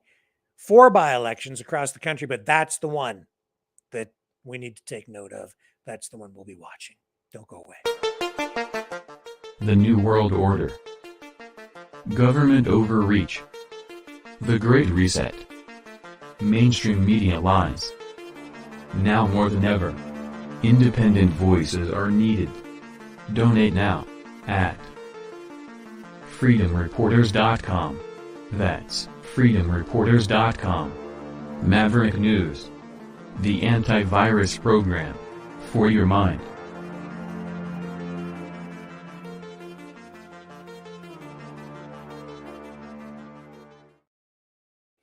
Little bad news, sad news for Ron DeSantis. I guess Disney has canceled a $1 billion Florida campus that it was planning. It was going to build an office complex in Florida. It was going to move more than 2,000 jobs to Florida.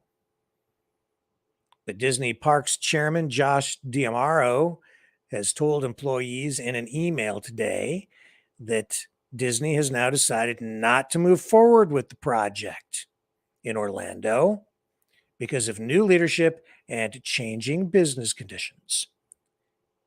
This announcement comes just a week after Disney's CEO indicated the ongoing dispute with Florida Governor Ron DeSantis has raised questions about the company's continued investment there.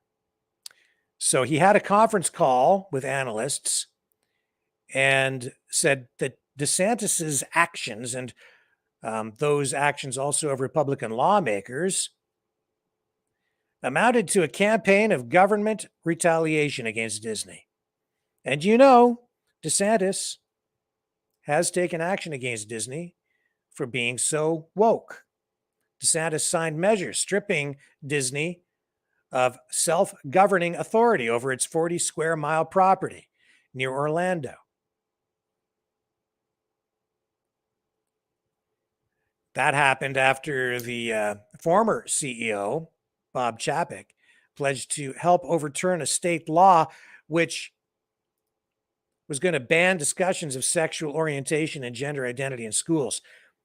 So on last week's conference call, the new CEO asked, does the state want us to invest more, employ more people, and pay more taxes or not?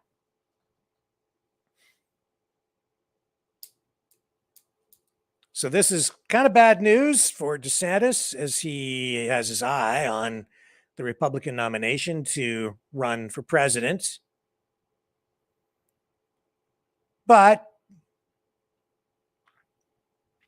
I'm not so sure it's going to hurt him that much in the long run, because I think overall, even though they may have lost this $1 billion investment, I think the voters will still support DeSantis and his decisions, because I think the mood in Florida is such that people there are fed up, like many other, I would call them conservative or even populist voters across America. They're just fed up. And Disney has gone woke, just like Ford with the the Rainbow Raptor, and Bud Light, and so many other companies. And people have just had their fill. A lot of them. Politics, in business. Go woke, get woke, go broke, they say, right? So, well, it's a fight now. And it's a heck of a scrap, $1 billion deal kind of going down the drain. But it's just politics. It's just the latest exchange. All this stuff works out in the end. It always does. What else do I have for you this evening? There's the Theo Fleury thing. And there's that thing. I know I've got another story for you. Yes, I do. Danielle Smith, ethics. So remember that phone, maybe you don't remember, but Pastor Arthur Pavlovsky, the pastor out in Alberta, who's been arrested a number of times. The first time, there was all that video of him out there feeding the homeless in the winter during the height of the pandemic. The cops came along and they arrested him. And there's the time he was arrested on the highway and carried to the police vehicle and all of that. And then there was this phone call later, just recently actually, that the pastor made to Alberta's new premier, Danielle Smith, asking her if she might intervene in some way in his court case. And she basically said no, really, to sum it up. And the CBC got a hold of that call. Can't imagine how. Only a couple of people could have leaked it. But the CBC got a hold of it. The NDP was making hay with it, the New Democratic Party, which is running in the election out there against Danielle Smith. And in the call, Danielle Smith, in my estimation, after listening to the whole thing, and we ran it on this program, I don't think she did anything wrong. But Alberta's ethics commissioner has found Danielle Smith, the leader of the United Conservative Party and the current premier of Alberta, contravened the Conflict of Interest Act over the conversation that she had with her justice minister about the high-profile COVID-19 case, that one being the one that involves Pastor Arthur Pavlovsky. So the report comes in the waning days of the bitter election campaign, which voters will go to the polls on the 29th of this month. So in the report, it says that the violation has to do with discussions Smith had with Tyler Shandro. That's the justice minister, related to criminal charges against Calgary pastor Arthur Pavlovsky. Smith also spoke with the pastor. We ran that conversation for you and stated that she did so only because, as she indicated, she to her, it was like she was speaking to the leader of another political party, because at the time, Pavlovsky was the leader of the Independence Party of Alberta. And so you can kind of take this report a couple of different ways.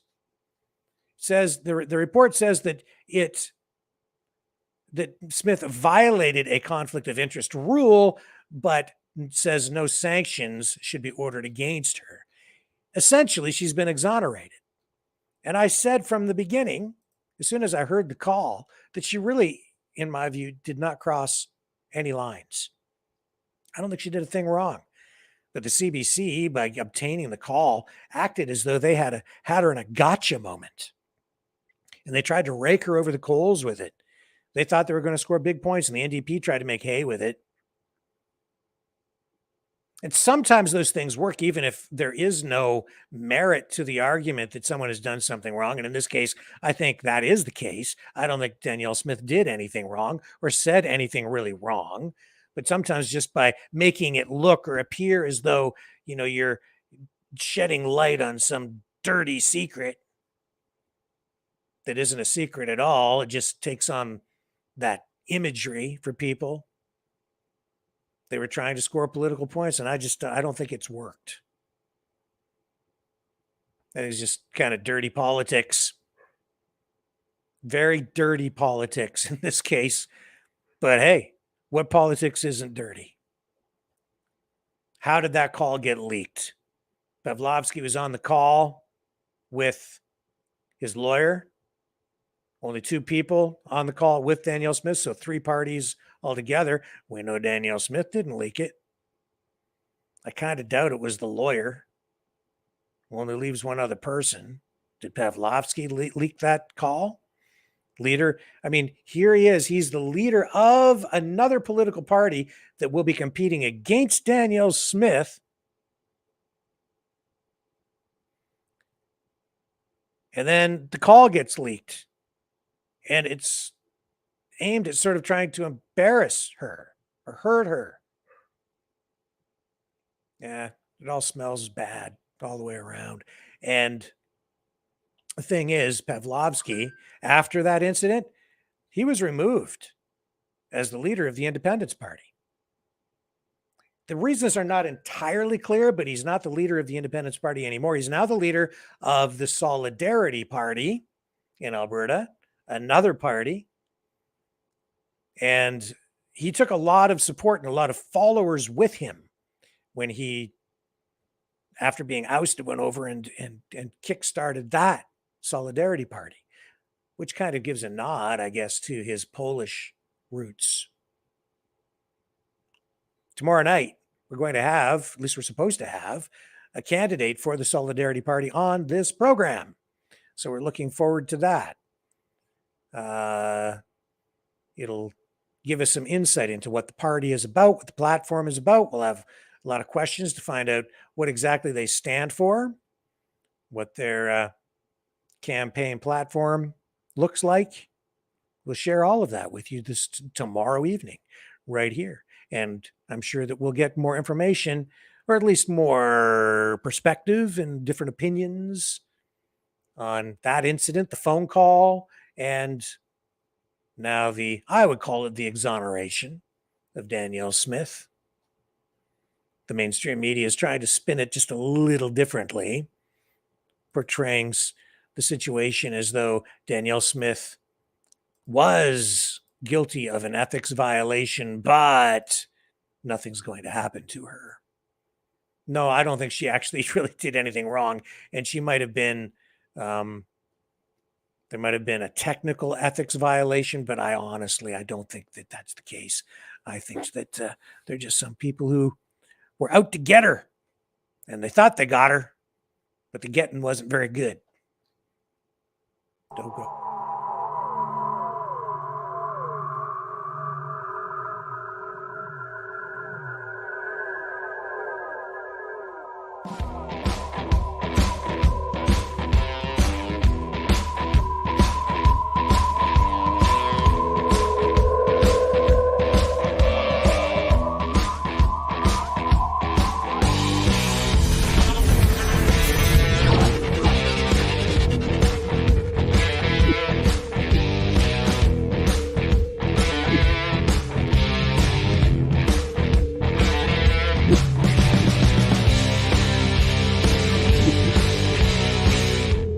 Maverick News.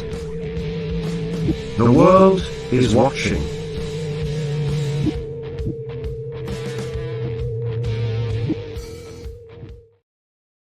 So I was scanning through Twitter, and here's Rachel Gilmore.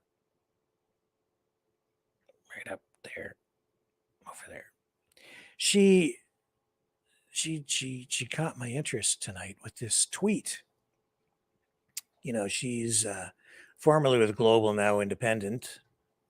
And she's focused on this, and I'm not sure why.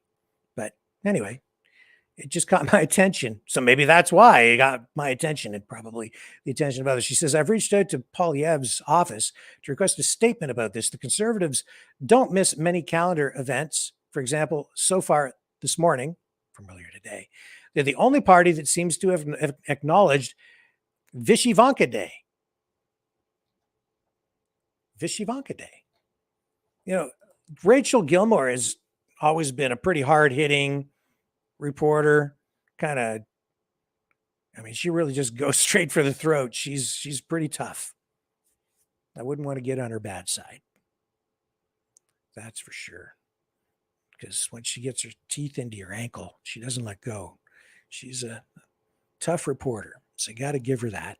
And but this one here, this just perplexes me a bit. This is just Vichy Ivanka Day. I'd never heard of it before, honestly, but here it is. The conservatives are making a big deal out of it today, I guess.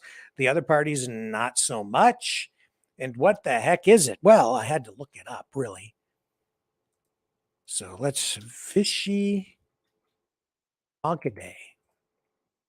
It is an international holiday that aims to preserve the Ukrainian folk traditions of creating and wearing ethnic embroidered clothes called Vyshyvankas. It is celebrated every third Thursday of May. Vyshyvankas are, along with Pushankas, one of the best known symbols of Ukrainian culture. So I learned something new today. Thank you, Rachel Gilmore. Thank you, Conservative Party. It says here in this tweet from Conservative leader Pierre Poilievre, this is hard hitting. This is the important stuff that we need to be focused on, folks. The Honorable Pierre Poilievre, leader of the Conservative Party of Canada and the official opposition, released the following statement on Vyshyvanka Day. Today, we join millions of Ukrainians in Canada, Ukraine, and around the world to celebrate Vyshyvanka Day. For centuries, the Vyshyvanka has been a powerful symbol of Ukraine's unique heritage and identity. Its iconic, colorful embroidery is inextricably tied to Ukraine's rich history and culture. It has served as an emblem of hope for generations of Ukrainians in times of unbelievable hardship. Okay, so that's cool. No issues, I guess.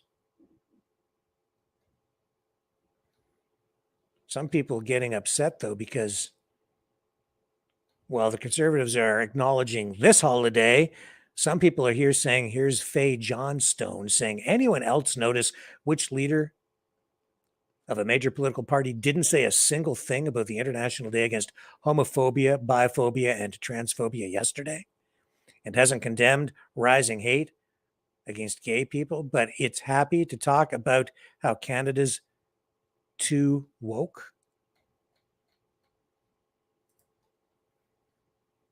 Wow. You can't even celebrate Vyshyvanka Day without stirring up a political storm. So here's Canada's defense minister celebrating Vyshyvanka Day. And why wouldn't we? I mean, we're very committed to Ukraine. I think they're spending now, I think they just committed $130 or $133 million to rebuild Ukraine's power grid. Canadian government pumping in some extra cash there. Here's Anita Anand, who says, today I joined our Ukrainian friends in celebrating Vyshyvanka Day. This year especially, the Vyshyvanka symbolizes the strength, resolve, and unity of the Ukrainian people. Ukrainians are inspiring the world with courage and bravery, and we will continue to stand with Ukraine. The conflict that some have called today an unmitigated disaster. So, well, people still, in some cases, live paycheck to paycheck. Some people in some parts of the country, including on some First Nations, don't have clean drinking water. It's good that we're providing another $133 million to rebuild the power grid over there, not to mention the hundreds and hundreds of millions of dollars that we've sent over there too, in cash and weapons, lethal and non-lethal military aid. But man, I feel all warm and fuzzy inside looking at the Vyshyvanka.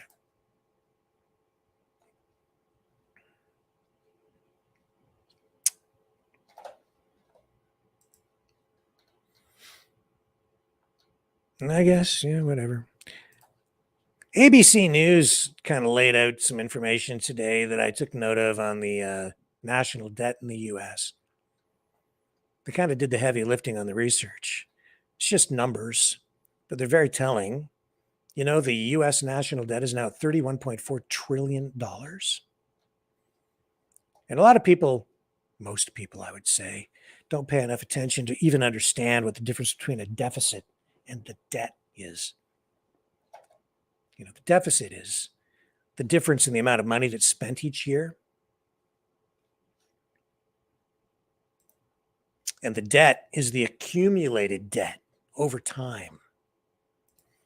When I was younger, I mean, the US debt was in the billions.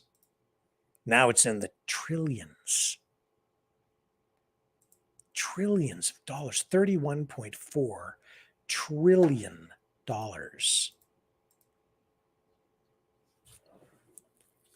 And that's why there's this potential crisis with the debt ceiling and Washington working to avert defaulting on its loans because it borrows basically so much money to keep the economy rolling.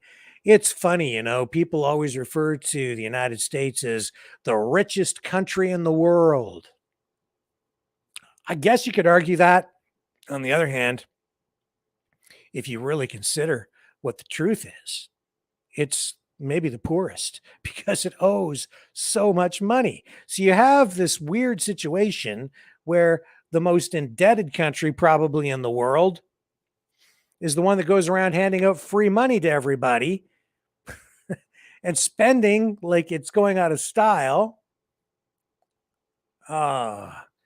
Here, corporations, take this amount of money and we want you to build this and do that, and here we'll pay you this. How about some more corporate welfare?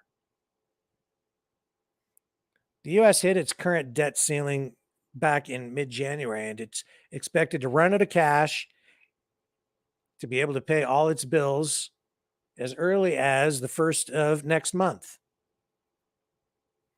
That is what Treasury Secretary Janet Yellen has told Congress.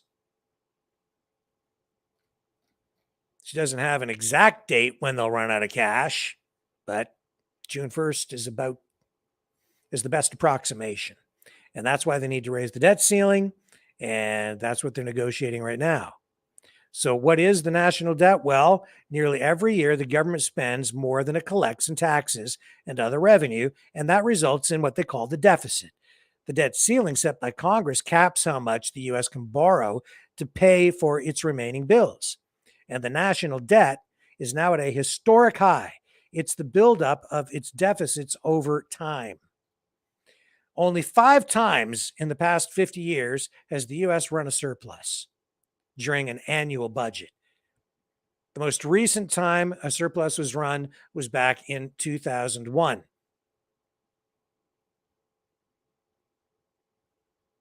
The U.S. has had debt since its founding and has only been completely debt-free once, and that was way back, all the way back in 1835. The debt, the national debt, has grown and grown and grown, especially since the 1980s. And so you can blame both the Republicans and the Democrats for that, because we've had both Republican and Democrat presidents. The largest percentage increases to the debt occurred, according to this graph, under Presidents Ronald Reagan and George W. Bush, both of whom enacted tax cuts that led to large deficits. Now, I'm going to challenge that. I think they're cooking the numbers. They always make that argument, and I don't think it's actually true. I think they shift the numbers. I really do believe that tax cuts in a high tax environment, tax cuts actually can and usually do and have resulted in positive tax dollar flow back into the government, not negative, because it stimulates growth. It puts money back into the pockets and the hands of not just the corporations, but also people. Takes it away from government, and that stimulates more consumption and investment. But that's another argument for another night. The reality is the U.S. does owe $31.4 trillion. And the debt keeps on growing and growing and growing. And on the Canadian side, we have a similar problem. Not as large, because we don't have the size of the military that the U.S. has. We're not as big a country. We don't have near the population. The U.S. has over 10 times the number of people that Canada has. There's a big difference between, just over 30 million and over 300 million people. So all the numbers automatically get a lot bigger. But in Canada, Justin Trudeau has racked up more accumulated debt than all other Canadian governments combined since the beginning of Canada's history over a century and a half ago. The numbers don't lie. The U.S., I think, is in financial trouble. I think, that a debt-based system is actually potentially sustainable over time, but you can't inflate at the rate at which they are inflating. You can't take interest rates to zero and even play with negative interest rates and not get negative unintended consequences within the economy. We're facing a real crisis at this point, especially with the de-dollarization, the U.S. currency getting to the point where some countries are trying to detach from it. Half the world, essentially, the BRICS nations. So anyway, I took note of those numbers and the report from ABC News, because with this, and let me just show you the chart that they have here showing the increase in debt, because it is telling. National debt year by year from 1977 to today. I mean, it's just off the chart. You have to start to condense the numbers to look at the size of that.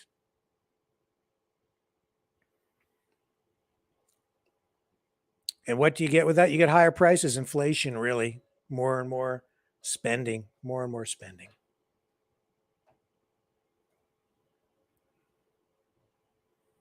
More printing of money means the dollar's worth less. That means everything you worked for. If you were like when I was working back in the 1980s, you see that all the debt's so much higher. We have to pay for that. We have to pay that off at some point. At least we're supposed to. But what happens if we never pay it back? We just keep on borrowing money. What would happen if you never paid off your credit card ever?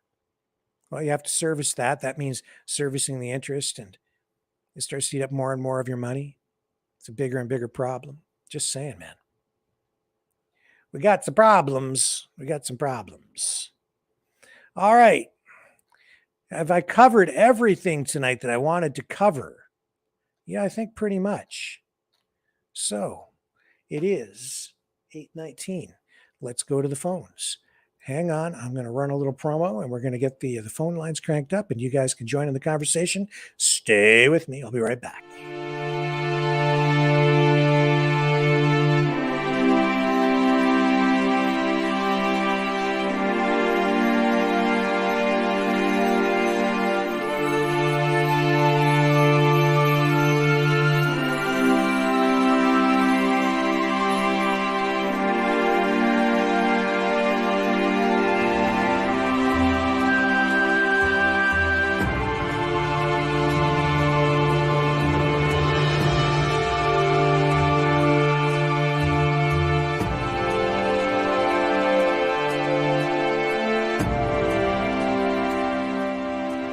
Maverick News. The world is watching.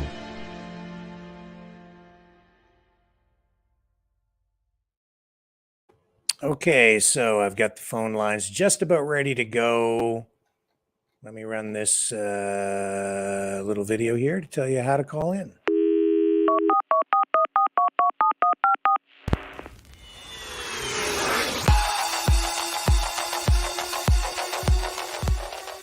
Join the conversation. Call 1-833-975-3733. That's 1-833-975. Free. Speak up. Speak out. Make your voice heard. Maverick News. fighting for freedom by defending your right to free speech. Be a Maverick. Join us.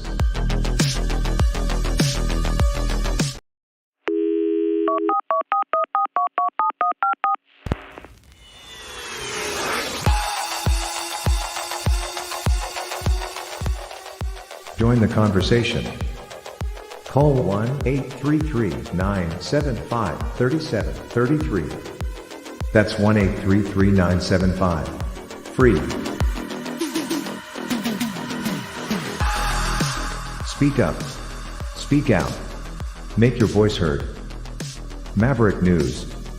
Fighting for freedom by defending your right to free speech. Be a Maverick. Join us.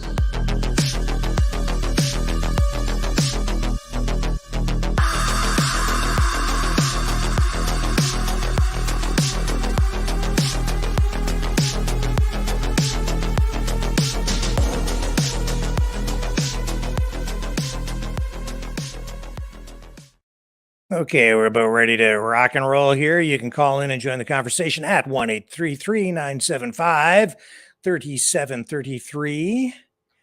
You can also support the channel tonight, and we sure could use your help by donating at freedomreporters.com, freedomreporters.com, and at maverickdonations.com. That's Give, Send, Go. Freedom Reporters is PayPal. You can also contribute through the Rumble rants over on Rumble, but we're not monetized anymore over on YouTube. So no super chats over there anymore. Nothing. They don't want us monetized on YouTube. So, yeah. So be it. You guys support the channel. That's all there is to it. And let's bring the phone lines up here. That's how you can join the conversation, as I say. I'll put the number back up on the screen. If you haven't liked and shared, please consider doing that. Like, share, subscribe on YouTube. Please subscribe over on Rumble. We're growing over there. And again, the number to call, 1-833-975-3733, 1-833-975-3733. Hang on a second here. I just need to check something on the phones, and I will be right back. We are Mavericks. We say no to the Trudeau and Biden New World Order. And to bugs. Because bugs are creepy and gross. And people should not eat bugs. Maverick News. The world is watching. Hey, no! To bugs!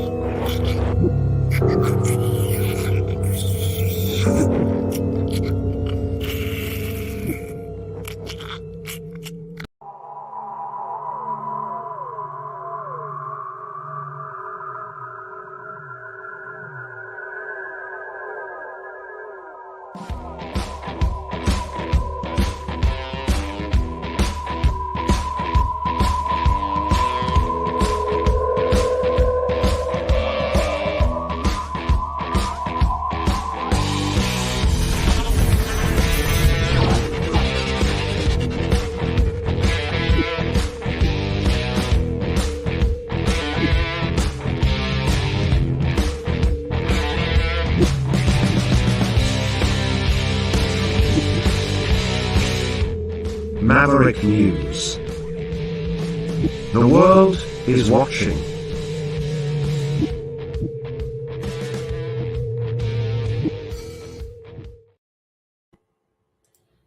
Okay, I'm just checking the phones here.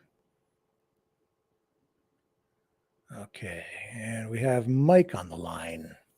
First up, hello, how are you tonight? Excellent, yes. Welcome back. Hello? Yeah, go ahead. Yes, it's Morgan, actually. Oh, Morgan, yes. sorry. Yes, no, I was remembering how we are the workers. And in Chatham, Kent, I remember the song by REM, Stand in the Place Where You Live. Think about direction. Wonder why you haven't. Because we live upon prime land here. We are the farmers, mostly generated from German and Dutch settlers. We understand the land. We know how to work it. And they don't yet. They don't know how. Obviously, they would want to go toward more of an industrialized, I think, a workforce and through the farms, as well as a lot of the manual labor, a lot of the industry of building homes, the work that's done on roads and that type of infrastructure, which we, the working people, have the corner of the market on. And I'm thinking if we unionized together, not in any type of a legal way, but just said, look, this is something that we can do legally. We'd like to have a unionized party for those who do the work, understanding that we are the ones who are doing the labor. And if anything's going to be doled out, it should be by groups of us that are unionized who are actually doing the work. That's really my point, and I don't think I want to complicate it before I have more intelligent minds start speaking on it, Rick.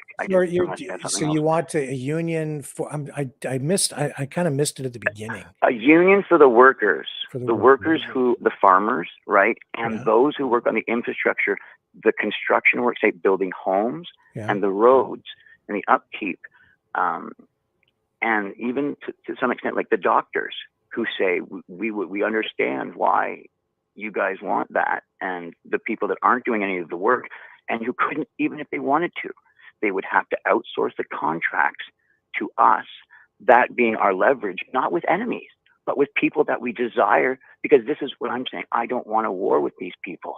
I think we can all win, especially in Canada. That reality, I think, if we could, it's a way to go. Who are you talking about when you say they? You don't want them to win. I'm not following. The people, those who are not interested in doing any of the labor, those who are more interested in playing the game of economics, like how we see with the stock market and the stock ticker. My mother always told me, Morgan, do you know why we asked you not to gamble? Because it's addictive and you didn't work for any of that money. We believe that the Lord gives you your money. You work for it, or he gets it, meaning he knows what you need and he gets that to you. So if you gain money without doing work, or, I had a windfall doing work over here, well, who did the labor? People did the labor. And it seems as though men kind of play games for those funds, and it's allowed. They're allowed, but my mom told me it's gambling, Morgan. Don't get into the stock market. If you actually know the outcome of the stocks, it's called theft and it's thieving. And people do go to jail for that all the time. And people look at it as if, no, me, I can do it. I can invest in the stock market and win. And it's actually a crapshoot and a gambling game. And it's not, I believe it's not for Christian folk to take part in the stock market. That's my opinion, but it's based on my mom saying gambling is not for Christian folk to do. I understand I'm speaking of Christian folk, but I am one, and I will stand up for that. Okay. I mean, I have a different view of what the stock market is supposed to be.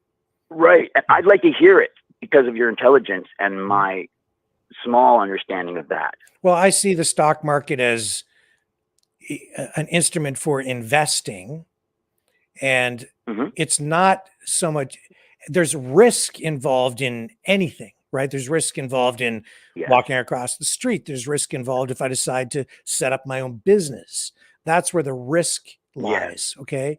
So it's not really gambling, because people can review the prospectus for a company. They can see what the assets are, the liabilities. You can make your own assessment, decide if it's a good business plan. You can decide whether it's something that, a company that's going to produce a good or a service that the public will want, that will enhance value, and then invest in the company if you think it's a sound business idea, if they have a sound business plan. And then hopefully your investment reaps, dividends and a reward later on. You're rewarded for taking You've just explained how,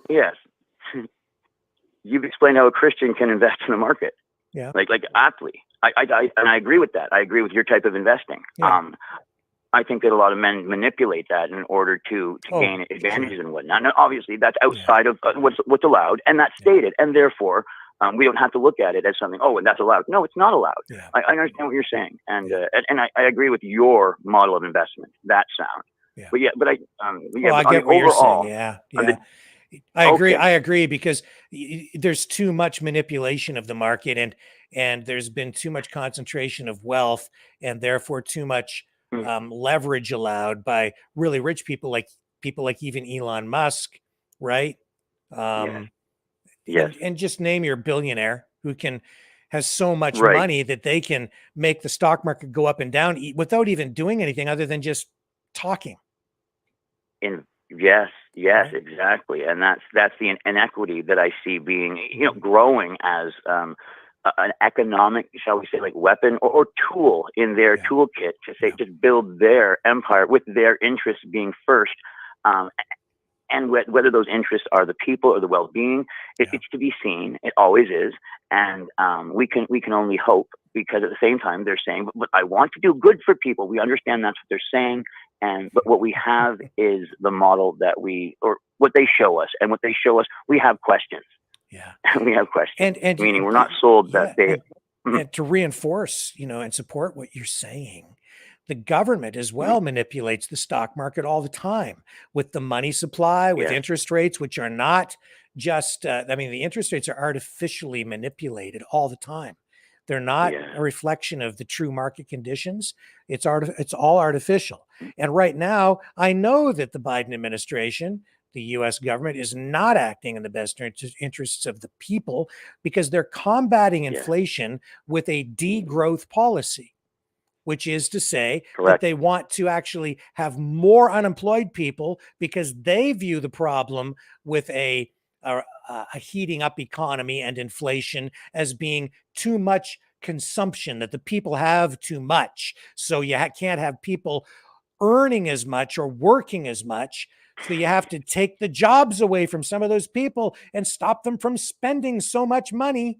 No, I disagree with that entirely. I say it's the opposite. You need to increase production and increase supply to bring prices down and keep people working and create a better life for everyone.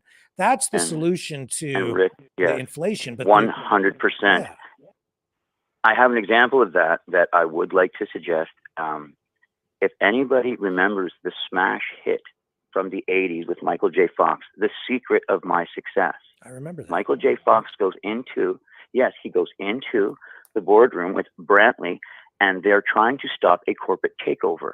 The man who's in charge of the company says, let's break down, let's liquidate so we can have a bunch of money in our pockets. Okay, where can we shut down? Where can we get smaller? Where can we, like you said, trim the fat? There's too much here and there. But he said, no, we need to increase our output. We need to increase, and so that we are so big they can't touch us, and then we'll buy them out. And that's how and I remember thinking to myself, there is this underlying business model that's going on in the background that they really showed everyone. You don't want to do what they're doing now, because you're going to get bought out by the other China, by the other people, by the other economic interests. Whereas what you're stating, the growth, you just stated it. And yes, I'm glad that my years of watching movies have paid off. But in the 80s, they were doing something, and they used to like to say something in their movies still that people could get behind with their hearts. And that was something that everybody got behind. It's like, I forget what the song was, like Walking on the Sun or whatever, or Walking on Sunshine. The movie, it came out at the beginning. I feel like I'm walking on sunshine. I feel when people that work together in the community, you know what I mean, loving together, you know what I'm saying, growing up their children in a prosperous place where they're working together, I think it is like walking on sunshine. Thank you for your time. And you know why they want degrowth? This is the dirty little secret. They want degrowth. They want more unemployment, because when the economy shrinks through larger unemployment and less consumption, and the average person, the middle class or the poor, when they take it on the chin and they end up out on the street, the rich people come in and profit even more, because they buy up the assets upon which the middle class and the poor defaulted on their loans. They buy that stuff up for pennies on the dollar, and then they profit even more. I held my tongue, because I think that I have been having some issues with these incidents. Except today was a very good victory day. The police in Chatham-Kent did an excellent job, and I want to thank them personally for every time that I deal with them, always impressing me with how good they are with dealing with the public. The landlord who was doing something like that, I don't want to get too specific, but he was given a warning for harassing the client, for trying to get us out, to get the new people in. I was noticing going to the store, everybody has nicer cars now in the lot because the prices have gone up for the 3 apartments, except those of us who were in here before on disability we've stayed the same. Well, facing some pressures, and I've tried suffering through that, but at the same time, when I've spoken as I have with you, I've been heard and listened, and I've gotten the help I need.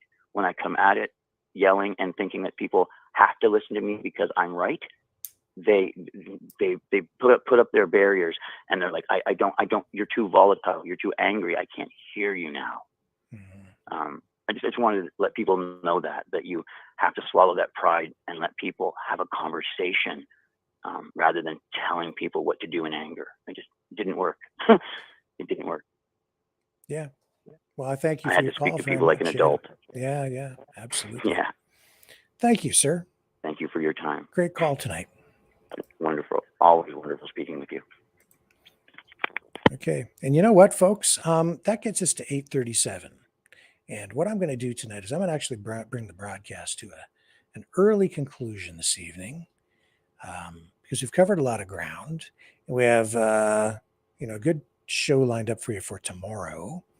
That being said, I'm going to remind you again that we could use your help paying for those phone lines and covering the other expenses here. So you can donate at freedomreporters.com. I know that some people are after t-shirts. I sent some out today. So if you're waiting for one, it's on its way. I figured out the shipping challenge on those things today. So I'll be able to move forward more expeditiously with the t-shirt thing and other shirts. It's going to be about another week, though, before we get the next order of shirts in. I didn't get a lot made the first time around. Most of them are gone. I've only got a handful left. And as I say, if you're waiting for one, it's on its way, because some more got sent out today. So be patient with me. It's coming along. I appreciate the support very much. freedomreporters.com. I'll have more information on how you can order t-shirts and the shirts with the embroidery and stuff in the days ahead. It'll be another week before we get the embroidered stuff in. And you can also donate at maverickdonations.com. Again, please consider liking, sharing, subscribing. Do it on YouTube. Do it on Rumble. Share on Facebook. Even though they've been hammering us over there on Facebook with censorship and copyright stuff, like tons of copyright stuff. They've taken a ton of our stuff down for bogus copyright complaints. Copyright stuff from people that don't own the copyrights to the stuff. So I have a bunch of appeals in, which probably won't go anywhere. It's all old material. I don't think anybody even watches the stuff anymore, so it probably doesn't matter. But the new stuff's up and going, and we're rocking and rolling with that. And I'll be back tomorrow evening with more stuff here on the Maverick News channel. Thank you, everyone, for spending the night with me and the Maverick family. It's a privilege. I'll be back 6 p.m. Eastern Standard Time tomorrow on the flip side.